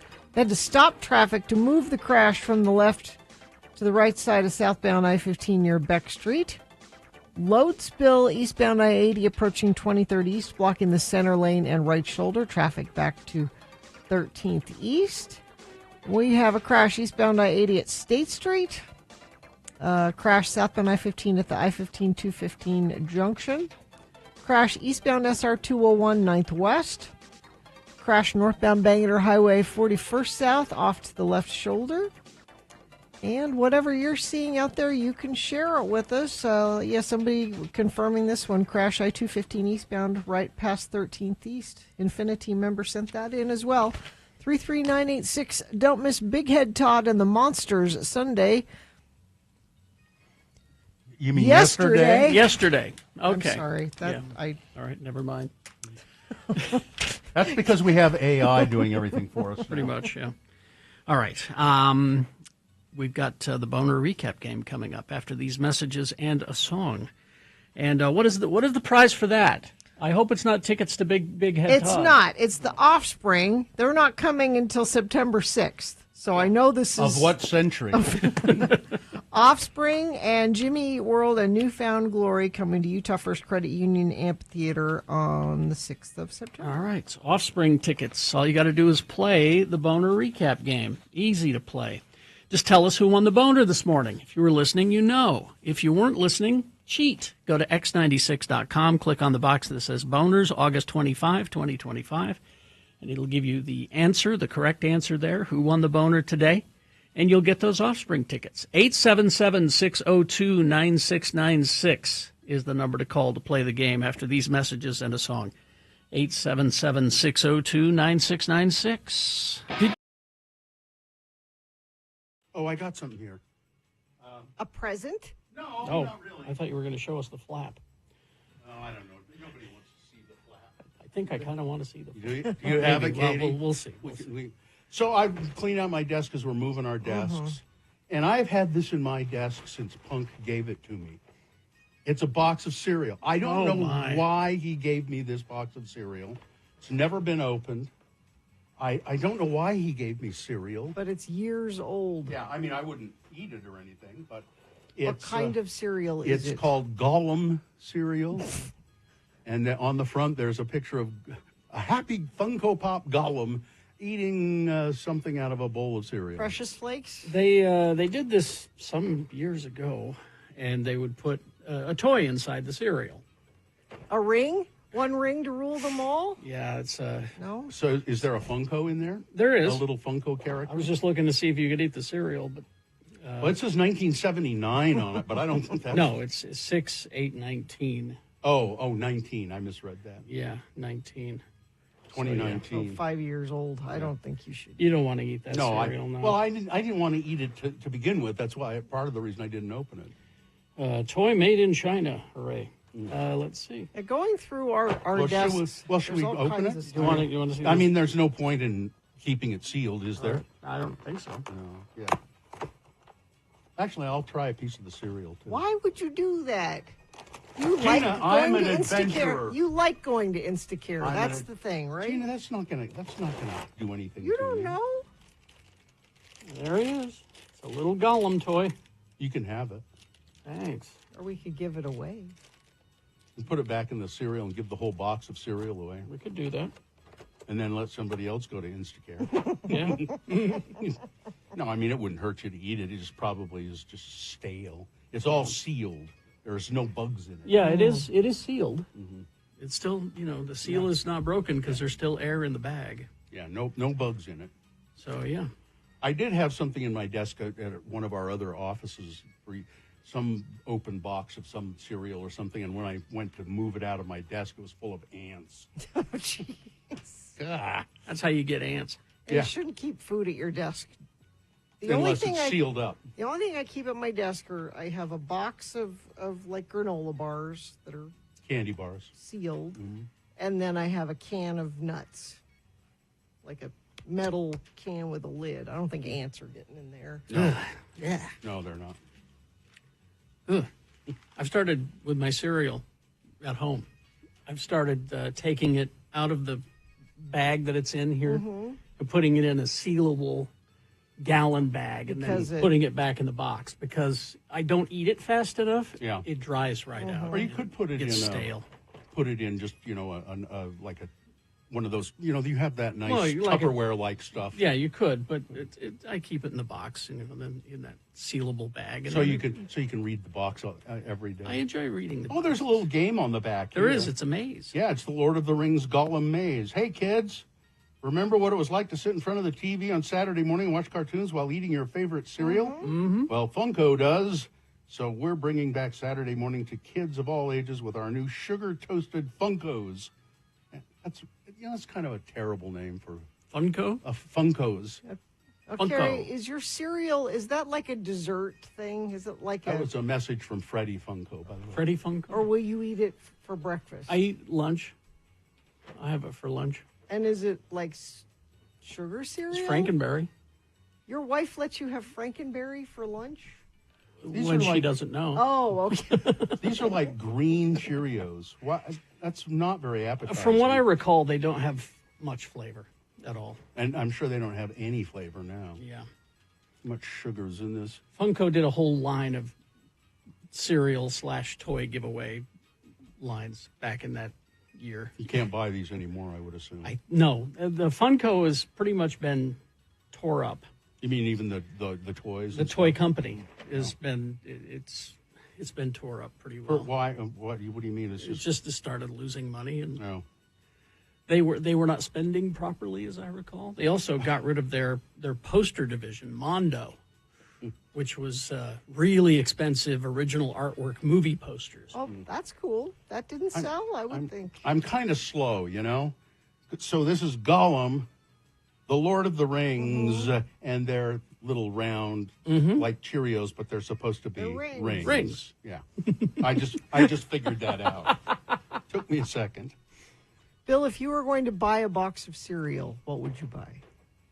I don't know. The cereal that I used to eat fairly regularly as an adult was like the cereal that you would hate. Grape nuts? Shredded wheat and grape nuts. And I really was fond of just the big biscuit shredded wheat, not the little. But like for a, not the frosted mini wheat. you Yeah, out none of of that. all cereals, you wouldn't pick a. That is the cereal you would pick. If it was a kid's cereal, I was always really fond of and have had in, I don't know, it's been a long time, but I always liked Corn Pops, Mm-hmm. sugar Corn Pops, as we used to call them. For some reason, I always liked Corn Pops. Oh, they're the yellow ones. Yeah, They're yeah. Yellow. Oh, Yeah. okay, yeah. They're like packing peanuts. Kind of. And I liked Cheerios and stuff. They're like 100 different kinds Oh, of cereals. frosted mini wheat. Excuse me, cinnamon toast crunch. That's the sort of. And there's a whole bunch of different kinds of that now too. Really? There's churros. Yeah. There are all kinds of different ones. Yeah. Now, see, I went online the other day because I wanted to order a box of Quisp. And I usually go to quisp.com. It's gone. Uh-oh. Oh, no. It's just gone. It takes you to the Quaker Oats website. And they don't make it anymore at all? And it's not on the Quaker Oats website. They're pushing their oatmeals and things like that. But then I found that you could order Quisp, like through Walmart and stuff like that. But I kind of wondered why Punk gave this to me, but then I was just sitting here realizing why he gave it to me. He had a bunch of different boxes of cereal and stuff that he was giving away, and he had this one just sort of left, and he went, I'll give this to Bill. Bill, like, there's no meaning behind why he gave me this other than, I'll give this to Bill. now somebody says Pops are delicious. So's Honey Bunches of Oats with almonds. You know what's better than Honey Bunches of Oats with almonds? What? Trader Joe's has a vanilla almond cluster cereal. Ooh. That's better than Honey Bunches of Vanilla Oats. almond cluster. Cereal, I don't eat cereal because I don't find it very satisfying. Well, you gotta eat enough of it. You can just keep pouring it till you're full. I don't. You But then it doesn't don't have to leave. just have one bowl. But it doesn't leave me full. I'll feel full for a little bit, but then I'm If I'm home alone, like everybody's out doing something and we're not having dinner together, I will have bowl of cereal dinner. And I am perfectly happy with that. I wouldn't want it every day. I want a full English breakfast, and I want it every day. I want the toast. I want the eggs. I want the beans. The beans. You gotta have the beans for a proper English breakfast. Some blood sausage and some bacon. The bangers. Yeah. Yeah. Yeah. Proper English breakfast. Toast with marmalade and lots of butter. All of it? It's got to be marmalade. Scones. Scones. Yeah, scones. Which in Britain are not. Which are not scones. Not the scones we have. No, they're different. What we have is fry bread. Yeah. Ugh.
Yeah. I just want you to, maybe this will make the point for me. What's that? Can you picture Robert Palmer drinking a banana pudding slams? Back to the. Can Don't you just have picture? Yeah, I have that. Okay. But Yeah. can't you pick? Can you? That's not something that would have ever happened. I could picture him with a buzzball in each hand. Suave Robert Palmer Because on this day in 1985, Power Station, their whole album, it went to number 8 on the charts. Not great, but good enough for me. And good enough for Squiggy in Salem. Just fine in Salem. There was never any Squiggies when I grew up in Salem. No? There still aren't. There are no Squiggies in Salem. Salem Squiggy. No. They've run them out of town. There's a couple of dirty soda places in Salem. I know that. Well, they could call them Squiggies. Swiggies. Hey, dirty soda. Well, I was just talking with somebody about the dirty sodas this weekend. I'm just baffled by them. Yeah, I don't think you should let yourself even think about them. Because they put a new one in. It's a waste of thought. They put a new one in next to my dry cleaner. Oh. And so if I go at the wrong time of day to my dry cleaner, then I have to wait in line on 7th East, the line that is for the dirty soda place, just so I can get into the parking lot to get my dry cleaning. They get them in the mornings. Well, yeah, because they last all day. Anyway. You get the gigantic dirty soda. All right. Well, it is time for the recap game. Who do we have? Let me see. I think we have, it's Harold. Hello, Harold. Harold? Hello. How are you today? Oh, I'm doing lovely. Thank you for asking. How are you guys? Just fine, thanks. What are you up to? Nothing. Just dropped the kids off and gonna go to work. Okay, well, you're a good dad. Make sure they keep those kids fed. Make sure now. If Harold is successful in this endeavor, what does he win? You will win tickets to see The Offspring coming to town with Jimmy Eat World and Newfound Glory Saturday, September 6th at Utah First Credit Union Amphitheater. I know you were hoping for a Slamsy or a Buzzball, but it is. Well, I am going to Idaho this weekend, so okay. Maybe I get both. Check out some Slamsies. The banana pudding one was pretty good, and I should have gotten the cookies and cream one as well. But beware, they're potent. Okay, they're potent. All right, good to know. All right, now we're going to do the Boner recap here. I'll just read these 3 candidates. You tell me who is the winner, and then you win the big prize. You ready to do that? I'm ready. All right, Harold. Boner candidate number 1 was no word on why she chose the costume she did. A Florida woman has some kind of a grudge against her neighbor. She doesn't care for the person, so she got pretty intoxicated, dressed up like a hot dog. She had a hot dog costume, just handy, I guess. And then she toilet papered the neighbor's car, and she was arrested for that. And no word on why she decided to wear the hot dog costume, but I guess why not? That's a Boner candidate number 1. Number 2 is the British Airways pre-flight meth binge. A flight attendant on a British Airways plane, his name was Hayden Pentecost. He apparently had a bit of a breakdown. He failed to help with any pre-flight safety checks. Then he complained that he had cramps, and he said he had to change his clothes, and he locked himself in one of the toilets where he was found later, naked, bleary-eyed, oblivious to the fact that he was naked. They figured he was taking meth of some sort, and they had to keep an eye on him until the plane arrived at Heathrow in London. That's Boner candidate number 2. And Boner candidate number 3, the butt-sniffing bandit. It is exactly what the title says. A man sniffing the butts of women. He'd sneak up behind them in stores at Walgreens and kind of crouch down. And gross. He's been arrested for it before, too. So there you go. Those were the 3 candidates. Who was the winner, Harold? Well, before I answer, I want to say thank you. Uh-huh. And number 3, the bandit. Yeah, you're right. I'm glad you got that thank you out of the way. Yeah, I don't want to be one of those. Yeah, no, that's very good. You've done that well. Now, if you'll just do us a favor and hang on the line, you'll have a lovely chat with Katie, and she'll tell you what you need to do to get your tickets. All right? All right, great. Thank you. Thanks, Harold. Thank All right. He was very nice. That was pleasant. That was night when I was in the grocery store up at Bear Lake, Mike's Market. A lovely, this is on the Utah side. It's a very nice supermarket. But a young man came up to me and said, "Say, you're Bill Allred, aren't you?" I said, "Yes." Yes, I am. At least, yeah, I think so. And he shook my hand and said, "I won some tickets." I forget what show it was. I won some tickets for a concert playing Frank Chris Presents. And I just love your show, and I listen every morning on my way to work. Well, that's nice. And I think his name was Josh. I don't know. He was just having fun at Bear Lake, or he lives up there. I guess you can listen online up there. Well, they got it's on the Idaho border essentially, right? Well, Utah-Idaho border. Yeah, the town. Yeah. Well, there's part Gardens. of it, yeah. There's Garden City, and then you go over to Fish Haven, is on the Idaho side. So they have a proper liquor store, just like stone's throw away from this. Carrie's wondering why you went to a grocery store on the Utah side. Well, I needed groceries. Oh, okay. All right. Yeah. Just wanted to make I sure. needed some groceries as well. And they have a liquor outlet in the grocery store, which is interesting. So I don't think they have a proper liquor store in Garden City. Doesn't seem fair. All right, let's see. We will take a break. We'll be back, Big Boy News, after this short break. Stand by for that. Stockton 12 Honda. Your neighborhood Honda dealer for over 25 years now, Stockton 12 Honda. I know a lot of you, I've bought cars there, a lot of you have, and you should continue to do so. Stockton 12 Honda, first of all, just the Hondas. They're great cars, and they're having a season and sort of a Honda summer event that's going to go up through Labor Day, which, geez, Labor Day is next Monday, isn't it? So save big at Stockton 12 Honda during this Honda summer event. You'll love driving a Honda, too. They're just terrific cars. You can't go wrong. Check out their service department at Stockton 12 Honda as well. You don't have to have bought a car from Stockton 12 Honda to use their service department. They're happy to service any make and model of automobile. Stockton12honda.com. You can see all the service specials in the service department for the month and to schedule a service call as well. Stockton 12 Honda. They're in the Southtown Auto Mall in Sandy, just off the 106 South exit of I-15. Stockton 12 Honda. I'm just still, again, I'm surprised that 1-1. Yeah. Because the baby goat was egregious, and it was a cute goat. It pulls at the heartstrings, but number one he's a monster. Goats are adorable. I like watching videos of the little baby goats in pajamas jumping around. Yeah. But don't look at their eyes too closely. They go crosswise. They got creepy eyes. That's why people think they're satanic. Yes. I was walking through my neighborhood once. Oh, this has been several years ago now, and for some reason, somebody had 2 baby goats in their front yard, and we stopped and kind of played with them. And what they liked to do the most was butt you.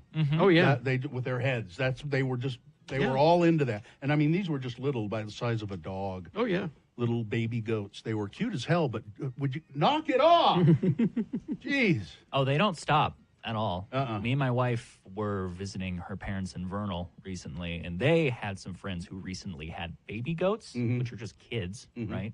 Well, and that's what they call them. Yeah, they were doing the same thing. They were they didn't go above my knee, but they just kept running into my shin. They were nipping on every little edge of my clothes, and they're adorable as hell, though. Now, I've never been around fainting goats. But a salesperson who used to work with us, Pam, had fainting goats. She had some. And she lives up in the Park City area, and I never got to see them. But, they actually, when if you make a noise or come at them, they faint. Or say a swear. Maybe if you use... Oh, that's different. That's a pearl-clutching goat. That's a different one. That's mostly the legislature. The outrage goat. Yes. Yeah. But I think that's just so interesting that they've... And I guess it's a response of they like playing dead. Well, you won't do anything to me if I play dead. Oh, so they're not actually fainting. They are kind of. They're feigning the fainting. Well, no, they actually do kind of black out. Go to YouTube and look up fainting goats. and you'll see what we're talking It's about. very odd. I'll spend the rest of the show doing this. And then, And I don't think they get very big, do they? Aren't they? I just don't think little? so. I think they're small. They're a smaller breed of goat. But goats, they do have creepy eyes. Yeah. Very creepy. It's the eyes. And they can be pretty nasty too. Pretty mean. Oh, they can be mean, yeah. Mm-hmm. Looking at a best of fainting goats compilation. Oh, it's Of wonderful, course, isn't it? mashup. Yeah. Somebody in the chat room just put a GIF of one in there now. Oh, There's okay. a big goat scaring a small herd of the little goats. Oh. And the little goats, most of them just drop. Oh, I That's so see. I funny. see. It's the little brother tactic where you lay down on the ground and you're like, you won't hit me if I'm here. Boom. They do. They just drop. Boom. It's quite amusing. Evil eyes, though. And I think Pam said it's really not nice to. No. You can make them do it, but you shouldn't. Julie says their muscles seize up. Mm. So That I one guess they does- get so scared they just go. That one looks pretty stiff when he falls Yeah, down. their legs are stiff and their back is arched. Like they can't move, obviously. But Pearl clutching goats are part of Nanny Nation. Ah, there Nanny you go. goats. I got You it. see. That's pretty good. Thank you, Texter. That's good.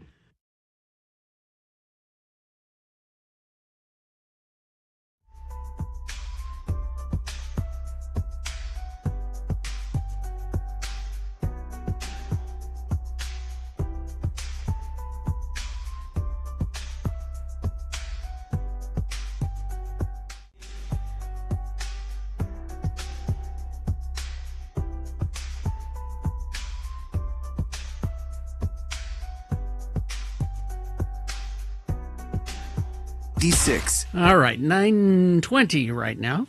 Time for Big Boy News and Opinioendo, brought to you by... Don't pay for tires and oil changes ever again. Get tires and oil changes for life with every new and used Mazda purchase from Bountiful Mazda. See Bountiful Mazda today for details. Well, it's been about 19 years since Michael Richards dropped the N-word on stage and caused an uproar that seemingly has never ended. Last year, Richards attempted to come back with a memoir titled Entrances and Exits. His publicity tour started with promise, but then he turned to Fox News' Jesse Waters for an interview, and it all went south. Yeah. Who told him that was a good idea? The book was a huge flop. The comedy tour, named for the book, is starting at a handful of West Coast clubs. The irony of Richards' downfall, of course, is that Seinfeld and his Kramer character live on in endless reruns around the world, and Richards is a wealthy man from that run. But he's had no career at all since then, unlike Jerry Seinfeld, Julia Louis-Dreyfus, and Jason Alexander. Richards apologized for his hideous outburst as soon as it happened, and again in the book, but the appearance on Fox News set him up in the worst light possible, since Waters is an unrepentant right-winger with very shocking and different beliefs than most Seinfeld fans. Remains to be seen how Richards will be greeted on this tour or at more dates, especially in major cities. You remember Bill Cosby tried to make a comeback of sorts. Didn't work. Nope. After his scandals didn't work. So we'll have to see what Michael has got going on, if anything. It's no Love Shack, or maybe it is, I don't know. But you can own a piece of the B-52's rich history, as singer Kate Pearson has put her Woodstock, New York cabin up for sale. It's very nice. There's no pond or any accompanying rock lobster on the property. Is the tin roof rusted? The aptly titled 3-bed, 2-bathroom Kate's Lazy Cabin, which the singer co-owns with her wife, visual artist Monica Coleman, is settled on 2 acres at 40 Mink Hollow Road. Well, I want to see it. The single-family residence was built in 1951 and is said to radiate eclectic soul, bold personality, and deep connection to creativity.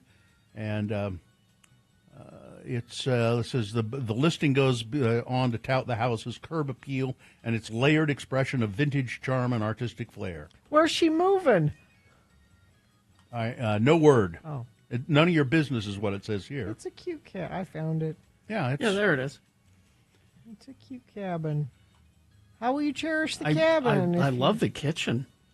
Ooh, no, I don't. Is that the orange? No, the down on the bottom right. Oh, that's okay, yeah. That other room, that's pretty hideous. I'm not sure about the other room, but the kitchen is great. Yeah. Seth Rogen says, you know what I like to do? I like to smoke weed with my fans sometimes. He recently shared that during an appearance on the Happy, Sad, Confused podcast alongside Ben Stiller. You know, people just want to smoke weed with me. The host said, do you have rules about that? And Rogan said, no, I usually don't. I'll smoke weed with anybody. He doesn't have rules about anything, I don't think. Seems like it'll be really special for the person. So sometimes I'll do it. Sometimes I don't. But, you know, they say, oh, come on, have a couple of hits with me. Okay, well, I will. Okay. Britney Spears is really going off the deep end. She's just going. She's, there she goes.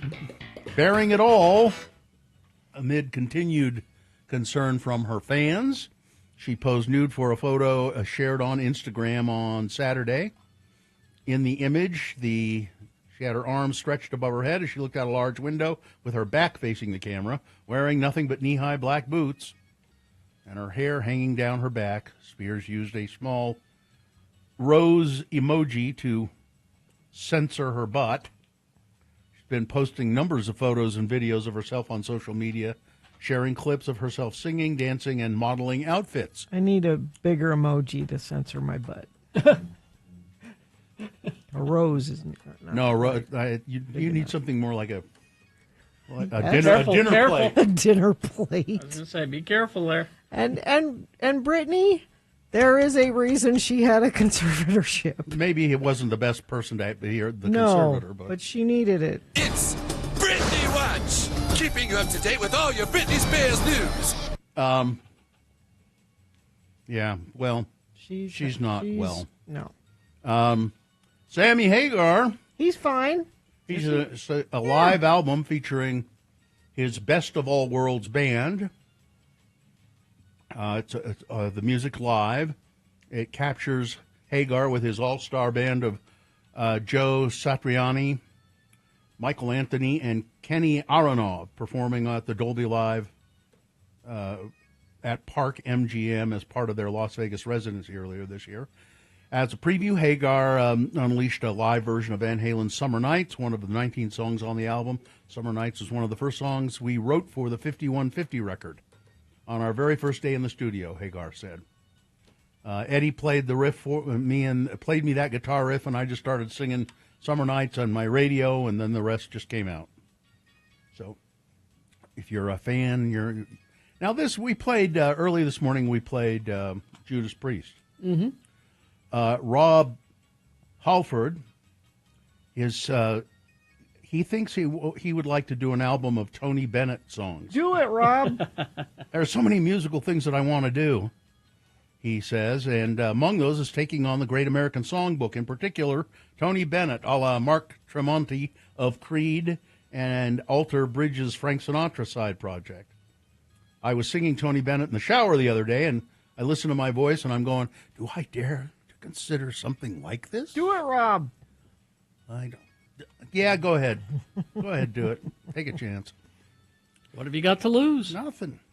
Let's see. How about the box office? We talked about K-pop. Mm-hmm. Demon Hunters. It was only 2 days. It was in theaters, Mm-hmm. and it $18 million.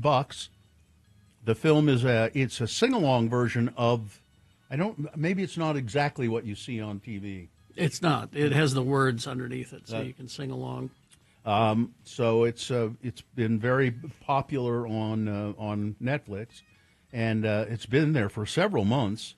It surpassed expectations and outperformed the horror thriller Weapons, which has been just doing phenomenal business. Freakier Friday sequel held strong in third. And then Fantastic Four First Steps in fourth place. And Bad Guys 2, the 5th spot in the rankings. Which I hear good things about. Yeah, it's supposed to be quite good. I watched the first one. It was quite funny. Let's see. Lay's potato chips dropping 3 new flavors. Voila. Hot sauce, wavy loaded nachos, and kettle-cooked cheesy buffalo dip. The new hot sauce flavor is made in partnership with Frank's Red Hot I'd eat that. and features a fiery spice. Lay's wavy loaded nachos chips provides the fan favorite of the game day snack in every bite with a mix of cheese, spices, and jalapeno flavors. And then, of course, you've never had buffalo dip quite so easily with the new kettle-cooked cheesy buffalo dip potato chips. I'm sorry, but from where I come from, buffalo dip is something else completely. Yeah, yes, it is. Anyway, there's that. And let's see if we have anything else here. Here's a survey of the top tourist traps in America. The Space Needle in Seattle topped the list. It's fine. Visitors. Here's why people don't like it, and I remember this. Yeah. It's the view is pretty underwhelming. Uh-huh. And it costs $40 to go in there, and it's not worth it. I don't think it costs $40. We went a long time ago. I don't think it costs Busch Gardens in Tampa came in second, with guests describing the park as tired and in need of modernization. I'm surprised it's still there. I went to a Busch Gardens in California somewhere many years ago. I don't know if it's there anymore. I don't think it is. Colonial Williamsburg placed third. Learning. With complaints about high prices and closed attractions. Where's the butter churner? Graceland was fourth. Aren't people just disappointed in Graceland because it's not that... Apparently it's pretty small. It's pretty small. In your head, you have this idea that if it's Elvis's house, it's kind it's of a huge. regular house. Mhm. But it's just a house. And it's kind of tired and Which bathroom did he die in? they won't take They you don't- there. and that's what you what wanna everyone see. wants to see. I want to see his gold toilet. And it's they said the Georgia Aquarium is also This is a dumb aquarium. because it's too expensive and too crowded. I say Our aquarium is much better. Yes, it is. Yes, it's all right. Very nice. Weather? Well, we're hopeful that things are about to change. There's a 60% chance of showers and thunderstorms today. I will take that. High of 89. That actually hangs around the next few days. So we have a chance for things to be a little bit wetter. And wouldn't that be nice? That would be. Thank you. Well, there's a guest in the studio today, Mike from Nashville, and he was so desperate to get here and be in our studio. He had some Dave Matthews records shipped here to our studio so that he would have to come here from Nashville to pick them up. There's no other way to go about this. No, yeah, that's it. I just admit it. I can't say anything else different about it. It's true. People have heard you on the radio, occasionally checking in. You're always in the chat room almost every morning. And now you thank you for bringing us some gifts. Oh, well, you're welcome. I mean, it's the least I could do. I listen, like you said, almost every day, so I kind of feel like I know at least something about you guys. So I just thought I'd bring a couple of goodies from the state of Tennessee. There's some treats in there from Chattanooga. Now, there's a card in here, Yeah. and I'm going to read it. I love you, Bill. What? Wow. Well, that's true, but It's too personal? I don't know. Goo Goo Clusters. Goo Goo Clusters from Nashville. They're made in Nashville. What's this? Well, since it's National 8-Track today, I thought I'd give you guys some replacement physical media for the fact that I'm going to be taking the Dave Matthews Band records away. Physical media, Oh, folks. my God. Now, this is an 8-track tape. The one I've got, yours is Dark Side of the Moon? Yeah. This is amazing. This is the soundtrack from the movie Nashville, which Mike has heard me talk about because I'm in it as an extra. And you can pick... I found you as an extra. Wearing the Budweiser You found- t-shirt. yeah, crying very believably. Crying I was in a huge sea of people in it, but I don't know how I managed to stand out, but I did. Moon pies. Look what I got. My 8-track Sean. is a Sean Cassidy. Yeah, there you go. Mike, thank you very much You're for welcome. finding my And the moon- 8-track. It's very nice of you. The moon pie box has a special picture on them. Each of you guys have. I didn't see Yeah, it's your own personalized picture. Oh, there it is. It's me with Dave Matthews. Y'all get a picture with Dave Matthews. I'm with Dave Matthews, and I'm saying to Dave Matthews, "Don't you know who I am?" Thank you for remembering that I said you hold your guitar too high. It's Dave true. Matthews. I mean, it's it's not weird how high he holds it. Right. It's up in his armpits. Mike, we got you something here. It's all the Dave Matthews vinyl. Yes. Although I'm going to keep this one for a few more moments because we're going to play something from it. And now, coming up. would you like to maybe introduce it or back sell? Should we have him back sell it? Yeah, we back sell things here. We don't introduce. Okay. We should, Katie, at least get him one of our new mugs And a T-shirt. and a maybe boner a boner T-shirt if he wants. Whatever you got lying around. You know, we got a letter from your wife, Katie. Oh, And Casey? Casey, is it? Yes, Casey. Oh yeah, Casey. What's your how do you pronounce your last name, Mike? It's Oya. It's actually from Finland. OJA. OJA is Oya. Oya. Oya. Yeah. Oompa. But she very nice email from Casey. He says, Mike has no idea I've reached out to you, so please keep this message quiet. But if you do have him on the air, you can read it to him if you like. She's very nice, and she said it would just make your day if you got to back sell a record on, because you always wanted to be a DJ. Oh yeah. It was either that or a long haul truck driver, and neither of them really worked out. But I think this would probably have been the better choice between the two. All right. I think you're going to be able to do it. We'll do that come up.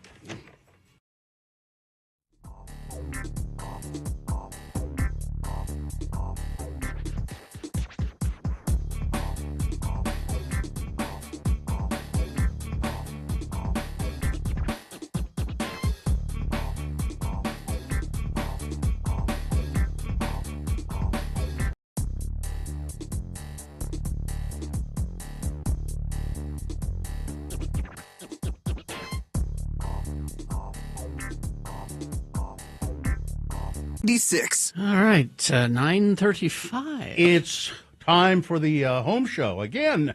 Do we call it the home and garden show, Sylvia? Well, that's the spring show. That's the spring show. This one is the Daybreak Fall Home Show. Okay, fall home show. And Sylvia Anderson is with us, kind of the chief cook and bottle washer of the whole. Absolutely. That you organize this thing from the ground up, right? Yes, I do. And how many vendors do you have this We'll time? have about 70.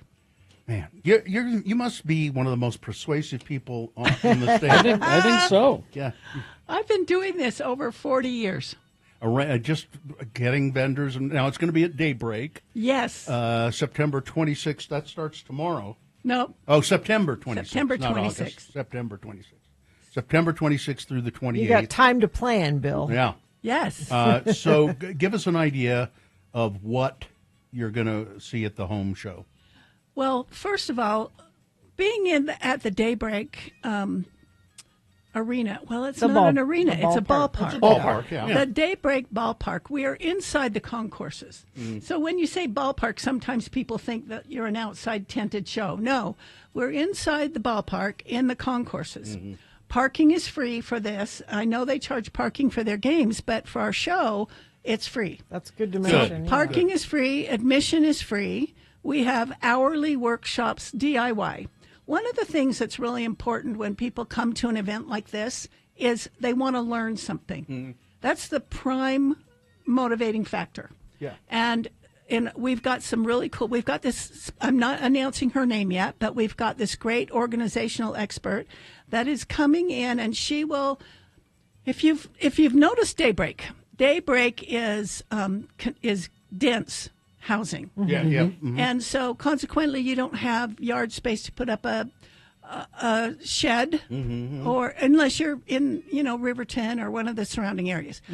Well, organization becomes a key element of your need for when you live in dense housing. Yeah.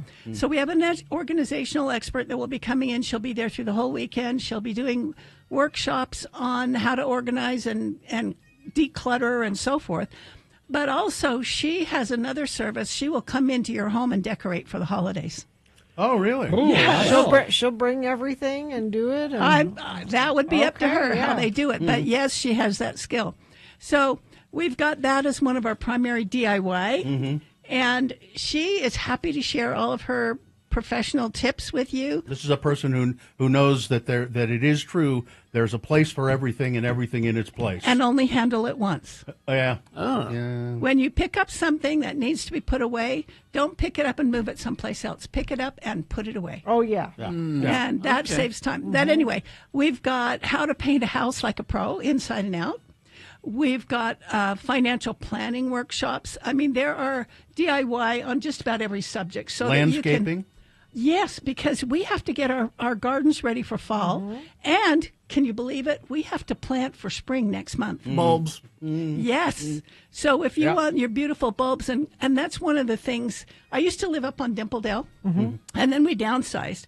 And I remember the first year we built on Dimpledale. Oh my gosh, I was so excited. We had this beautiful tiered front yard.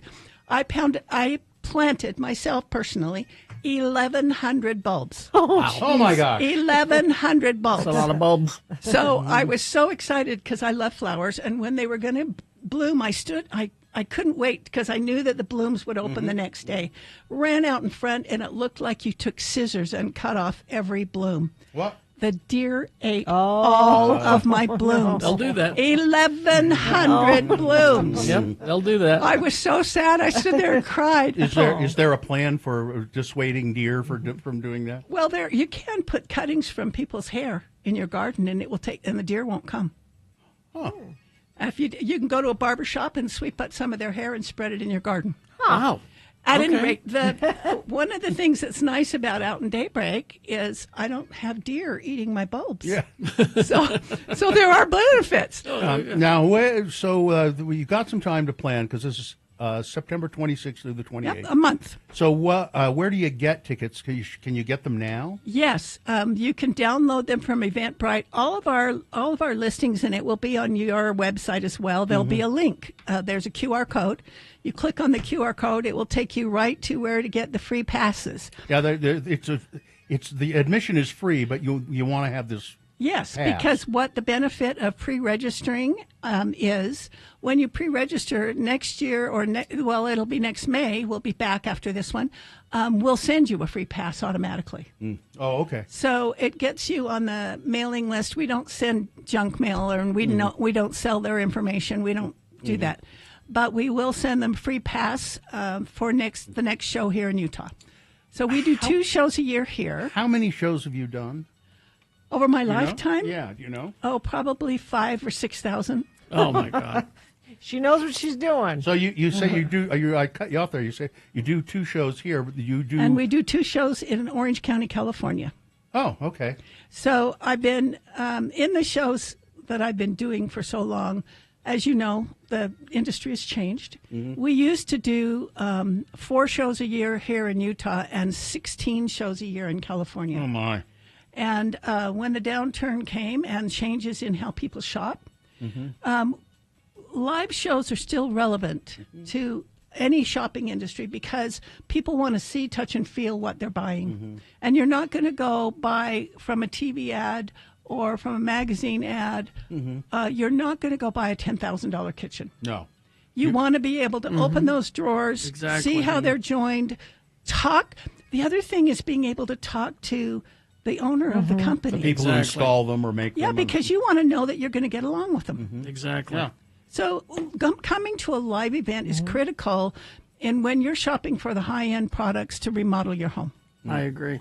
So this is the Fall Home Show at Daybreak. Month from now. Well, about a month from now, and you can get your passes. Go to our website, x96.com. You'll find a place to get a pass there. And if you it says here, if you have the ticket from Broadway Media, you will qualify. Oh, we haven't talked about prizes. Well, that's the other thing that's unique to my company. We founded this, and other people have tried to copy us, but it never works. Every hour, when you go in the show, you'll see numbers taped to the floor, all through the aisles. Every hour, we call out about 5 numbers. We'll say, hey, it's time to jump on a number. And they scatter like mice. I love it. It's hysterical. and we'll say, okay, we're going to tell you who the sponsors are this hour. People sponsor, the vendors sponsor and bring prizes. And we call out about 5 people's numbers every hour, 5 numbers randomly picked off the floor.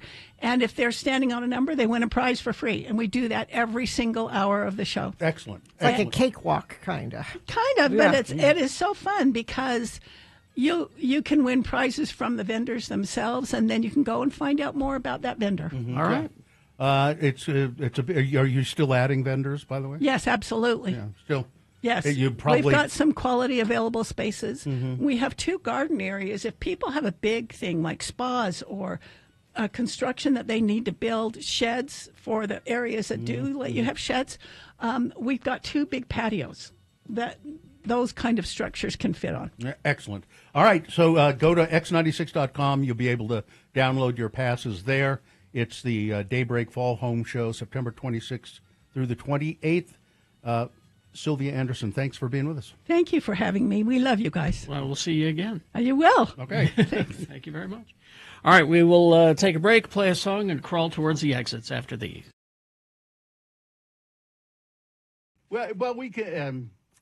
You were just going to tell me some stories here. Well, I have this file that I keep, a news file, and it's right here somewhere. Is it named the Gina file? It is named the Gina file. Is a Gina file somebody who's very interested in me? Can't believe it. Oh, there it is. I thought I'd lost it. Oh, no. Now, this is where I save stories that I think you will like, or that will gross you out, or that will have some meaning in your life. Oh, meaning? That's a nice thing. And in the Gina file, I have 1, 2, 3, 4, 5, 6, 7, 8, 9, 10, 11, 12 stories right now. Some of them you have, I think I've mentioned before, and you've skipped them over, but I'll let you pick 1 or 2. Okay. So here we go. Making your bed every morning could shorten its lifespan. Shorten my bed's lifespan? Your bed's lifespan. Yeah. I don't see how that's possible. 2 in 5 Americans skip social events due to skin flare-ups. Can I just you skip may them need that. because I just don't want to go? You may need that. How to spot hidden cameras in your Airbnb. Missing Florida woman Nicole Baldwin search party raided by police. Woman attacked by shark in Sydney Harbor. That's why I don't go in the water. Well, don't go in the Sydney Harbor. No. 16 recent U.S. foodborne epidemics that'll make you cringe. I think we already had raw chicken guy. I don't want any more of that. Shark attacks are on the rise worldwide. Yep. 4 feminine traits that men go absolutely wild for, according to experts. These are the worst things about using public toilets. And she stole his memory card, and now it's the center of his murder trial. So those were all stories that I thought you would probably find interesting. Is anyone you want me to talk about? Let's talk about the bathroom one. These are the worst things about using public toilets. Yes. All right. This is a story that I've had since, just earlier this month. Oh, okay. The worst things about having to use a public restroom include they did a survey. Okay. And they said, asking people what they hate about. Okay. First, 60% of respondents said pungent smells. Yeah. 71% said unflushed toilets. Yes. I really hate that. You know, you go now. Our toilets here Self-flush. They self-flush. I don't see how people could walk away knowingly not yeah, it's gross. flushing. I don't know. I don't know how that happens. Blockages, 59%. Other unpleasant parts of the experience include unexplained stains on the walls and cubicle doors that don't lock. 6 in 10. They don't all line up right. Yeah. More than 6 in 10 adults, 61% claim they don't trust the hygiene of others. I think it should be 10 out of 10. Mm-hmm. Yeah. Isn't it? With over half dreading the thought of needing to use the facilities away from home. I don't. That's why you do the preventative pee before you leave the house. Always. Even if you think you don't need to. I tell my kids this when they were little. And go then use the bathroom before we go. And then you take Imodium or something, don't you, so that you don't have to poop while you're on vacation? Right, yeah. I'll deal with that one. I don't understand that at all. Which is horrible for your health. Don't you get really bad stomach pains with that? I mean, it depends on how long you're gone. I don't really do it on vacation. I do it for camping. Camping, yeah. Because Gina cannot poop in the woods. No. Gina just A bear does, but Yeah. I do not. 80% of the 2,000 people surveyed said that they would only use a public toilet if it was completely unavoidable. And in order to make the visit more bearable, nearly half, 46%, would wipe down the seat before use. 52% of women say, I hover rather than sit. Mm-hmm. I don't see how you do that. It's good for your quads. Yeah, it's great. I do that at festivals. my Porta quads. potties have trained me very Oh, well. Oh, my quads. Let's see. People say people say they hold on to their bags and things because they don't want to put their things on the floor. Yeah, of course. A thing that must go is stalls that don't have hooks. Yes, I agree. Because do you know what I've done before? Hang it around my neck. You know, so I don't. And hover. Yeah, exactly. You must. I'll bet you're really strong. At least the legs are.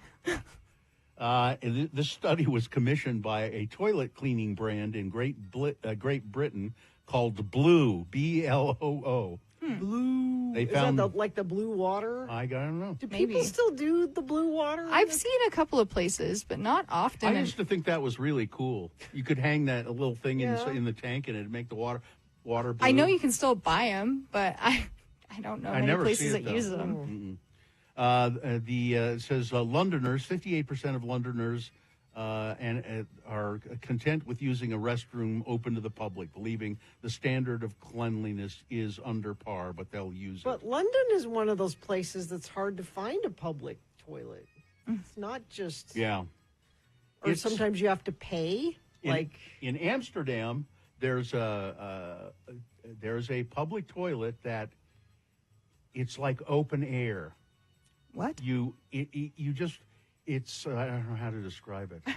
You It's walk not an in enclosed and space? No, it is enclosed, but you walk in through a little tunnel and it kind of winds around, and then there's a place where you pee. It's not like there's no roof on it. No There's roof. No. Yeah, no roof. Just and no door or anything. So no privacy. I mean, somebody can walk in on you, Right. But they can't see you from the street or the Right. sidewalk, or the canal. Because it's a spiral. Yeah, just a spiral. And I've mentioned before, I've been in public restrooms that are co-ed in New York, like at nightclubs Yeah. and stuff. Mhm. It's just where, like, there'll be a long trough where Yeah. there'll be guys Yeah. peeing, and women will come in and use stalls. So at University of Oregon, they had. And I was fine with it. I don't. They have these really cool bathrooms, which I think we should have more of, and it would help get rid of all of this craziness. It's just a big bathroom with a bunch of different locking door stalls. There's no male no or urinal or There's anything. no urinal. It is just like there's 20 just individual locking stall doors, and everybody comes out and you wash but your you can- hands. Yeah, you go in there and lock the door, and you can do all kinds of stuff in No, there. but we should just have more. Here's a bathroom with a bunch of locking stalls. That's Yeah. what we have, and I was everybody can use it. I was down at the fairground. I don't know if I was at the state fair or a concert or something, but here at the fairgrounds in Utah, in Salt Lake, and the bathrooms were jammed with people. The men's room was full of, and the women's, there was a big line, and I was in the men's room, and all of a sudden I hear this woman's voice saying, "I'm coming in. I cannot wait. I can't wait. I am coming in there. Okay. Is there an open stall?" And all the men went, "Yeah, okay, fine." And there were guys standing at urinals and stuff. Yeah. All she sees is your back. I mean, Yeah. big deal. All right. Anyway, that's it. The Gina File.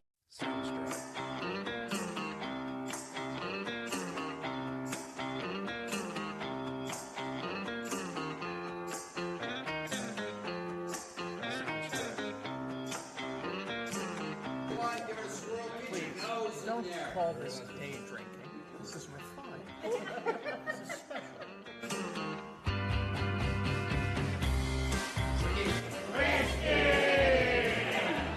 Cheers, everybody.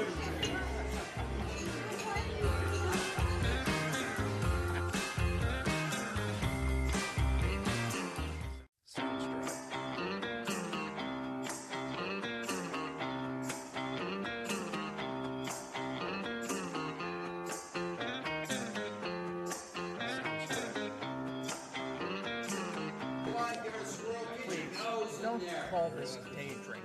This is refined. This is special.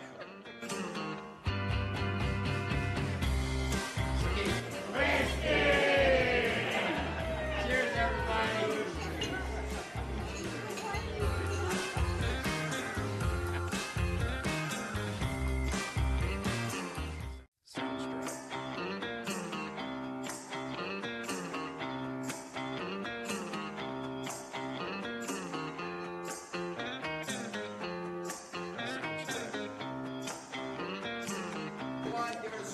Please, don't call this day drinking. This is refined. This is special.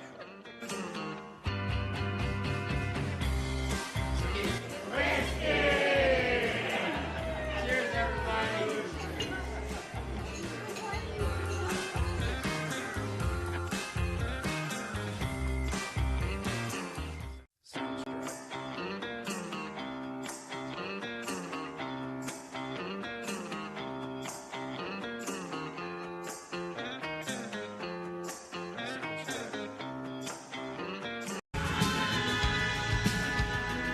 Any reason? Oh. It was just sitting there. Okay. I went, oh, okay, there you go. How about that? Have some Smiths. Smiths. There you go. I see. Did you see this postcard we got? No. I don't know how long it's been sitting over there, but it says, "Dearest Lords, greetings from Dallas," and then because it's a postcard, they've written over something that's already printed on the card, and it makes it almost impossible to read. It makes it impossible to read. Attend AEW all something something. Know more about this event, ask Tommy Milagro, because it's wrestling. Also, I bought this card at Cabin Fever. Stay care. Oh, Hunter Red, that's who it is. But it's just, postcards are useless. They're kind of fun. Well, try and read it, though. I mean, if there's a way you can do it. Well, I was going to say, if you do it correctly, you can read them. Yeah. But people don't know how they work. Yeah. I mean, I was even taught that in school. Yeah, how to use a postcard? How to fill out a postcard. Well, to be fair, Bill. Yeah? That's a stamp that was put on after. You think? Yeah. Because. So it's the post office's fault. Yeah.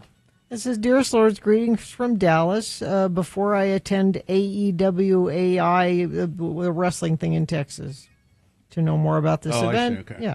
I got it. All right. And I remember he's been a listener for a long time, but Postcards are fun. I love that he took the time to stick that in the mail. I like that he took the time to buy it at Cabin Fever. When was the last time you wrote a card and put it in the mail with a stamp on Or it a and letter? sent it? Yeah. When was the last time you did that? Mm. I bet it's been a long time. Yeah. Why do you want to do that? First of all, people can't read my writing either, and so it's just easier to send an email. Yeah, but isn't it fun to get like an actual? I can think of letter in the mail. I can think a card lot in of the examples mail? of things that are fun, and that is, and getting a card in the mail is not among them. It is when you're getting the mail and you're going, Bill. Fun like going to a Bill. movie. Like, here's an unusual. I get ship. at least one card a month inviting me to have a dinner at Ruth's Chris, a luncheon. I get invited to Ruth's Chris at least once a month. Now, I don't ever go, but... I'm trying to sell you something. What? I thought they were being friendly. I thought it was my birthday. Just thought they were being friendly. Let's do the promo, and now this is going to be... Yeah. You see what you did here. Yeah. Okay. Let's see who starts. Okay. I do. Ready? No. Oh yeah. Okay. It's too big for the. It's too long for the. I have to scroll down. Ready? Yeah. Tuesday. Hello? Yeah? What? 877-602-9696. 7:45. Radio. From? Hell. Tuesday. Morning? X96. That's hard, that's was just it? about unlistenable. That's going to come on the radio. People go, no, I'm not. Click. That's it? They're gone? Yeah. I'm out. I'm out. If that's what they're doing, I'm not going to be there. More of this? Gah. I think not. All right. Fine job as always, Katie. Live long and prosper, bitches. Don't you know who I am? Robert Palmer would not drink a banana pudding slamsy. Artie Fufkin would. He's next.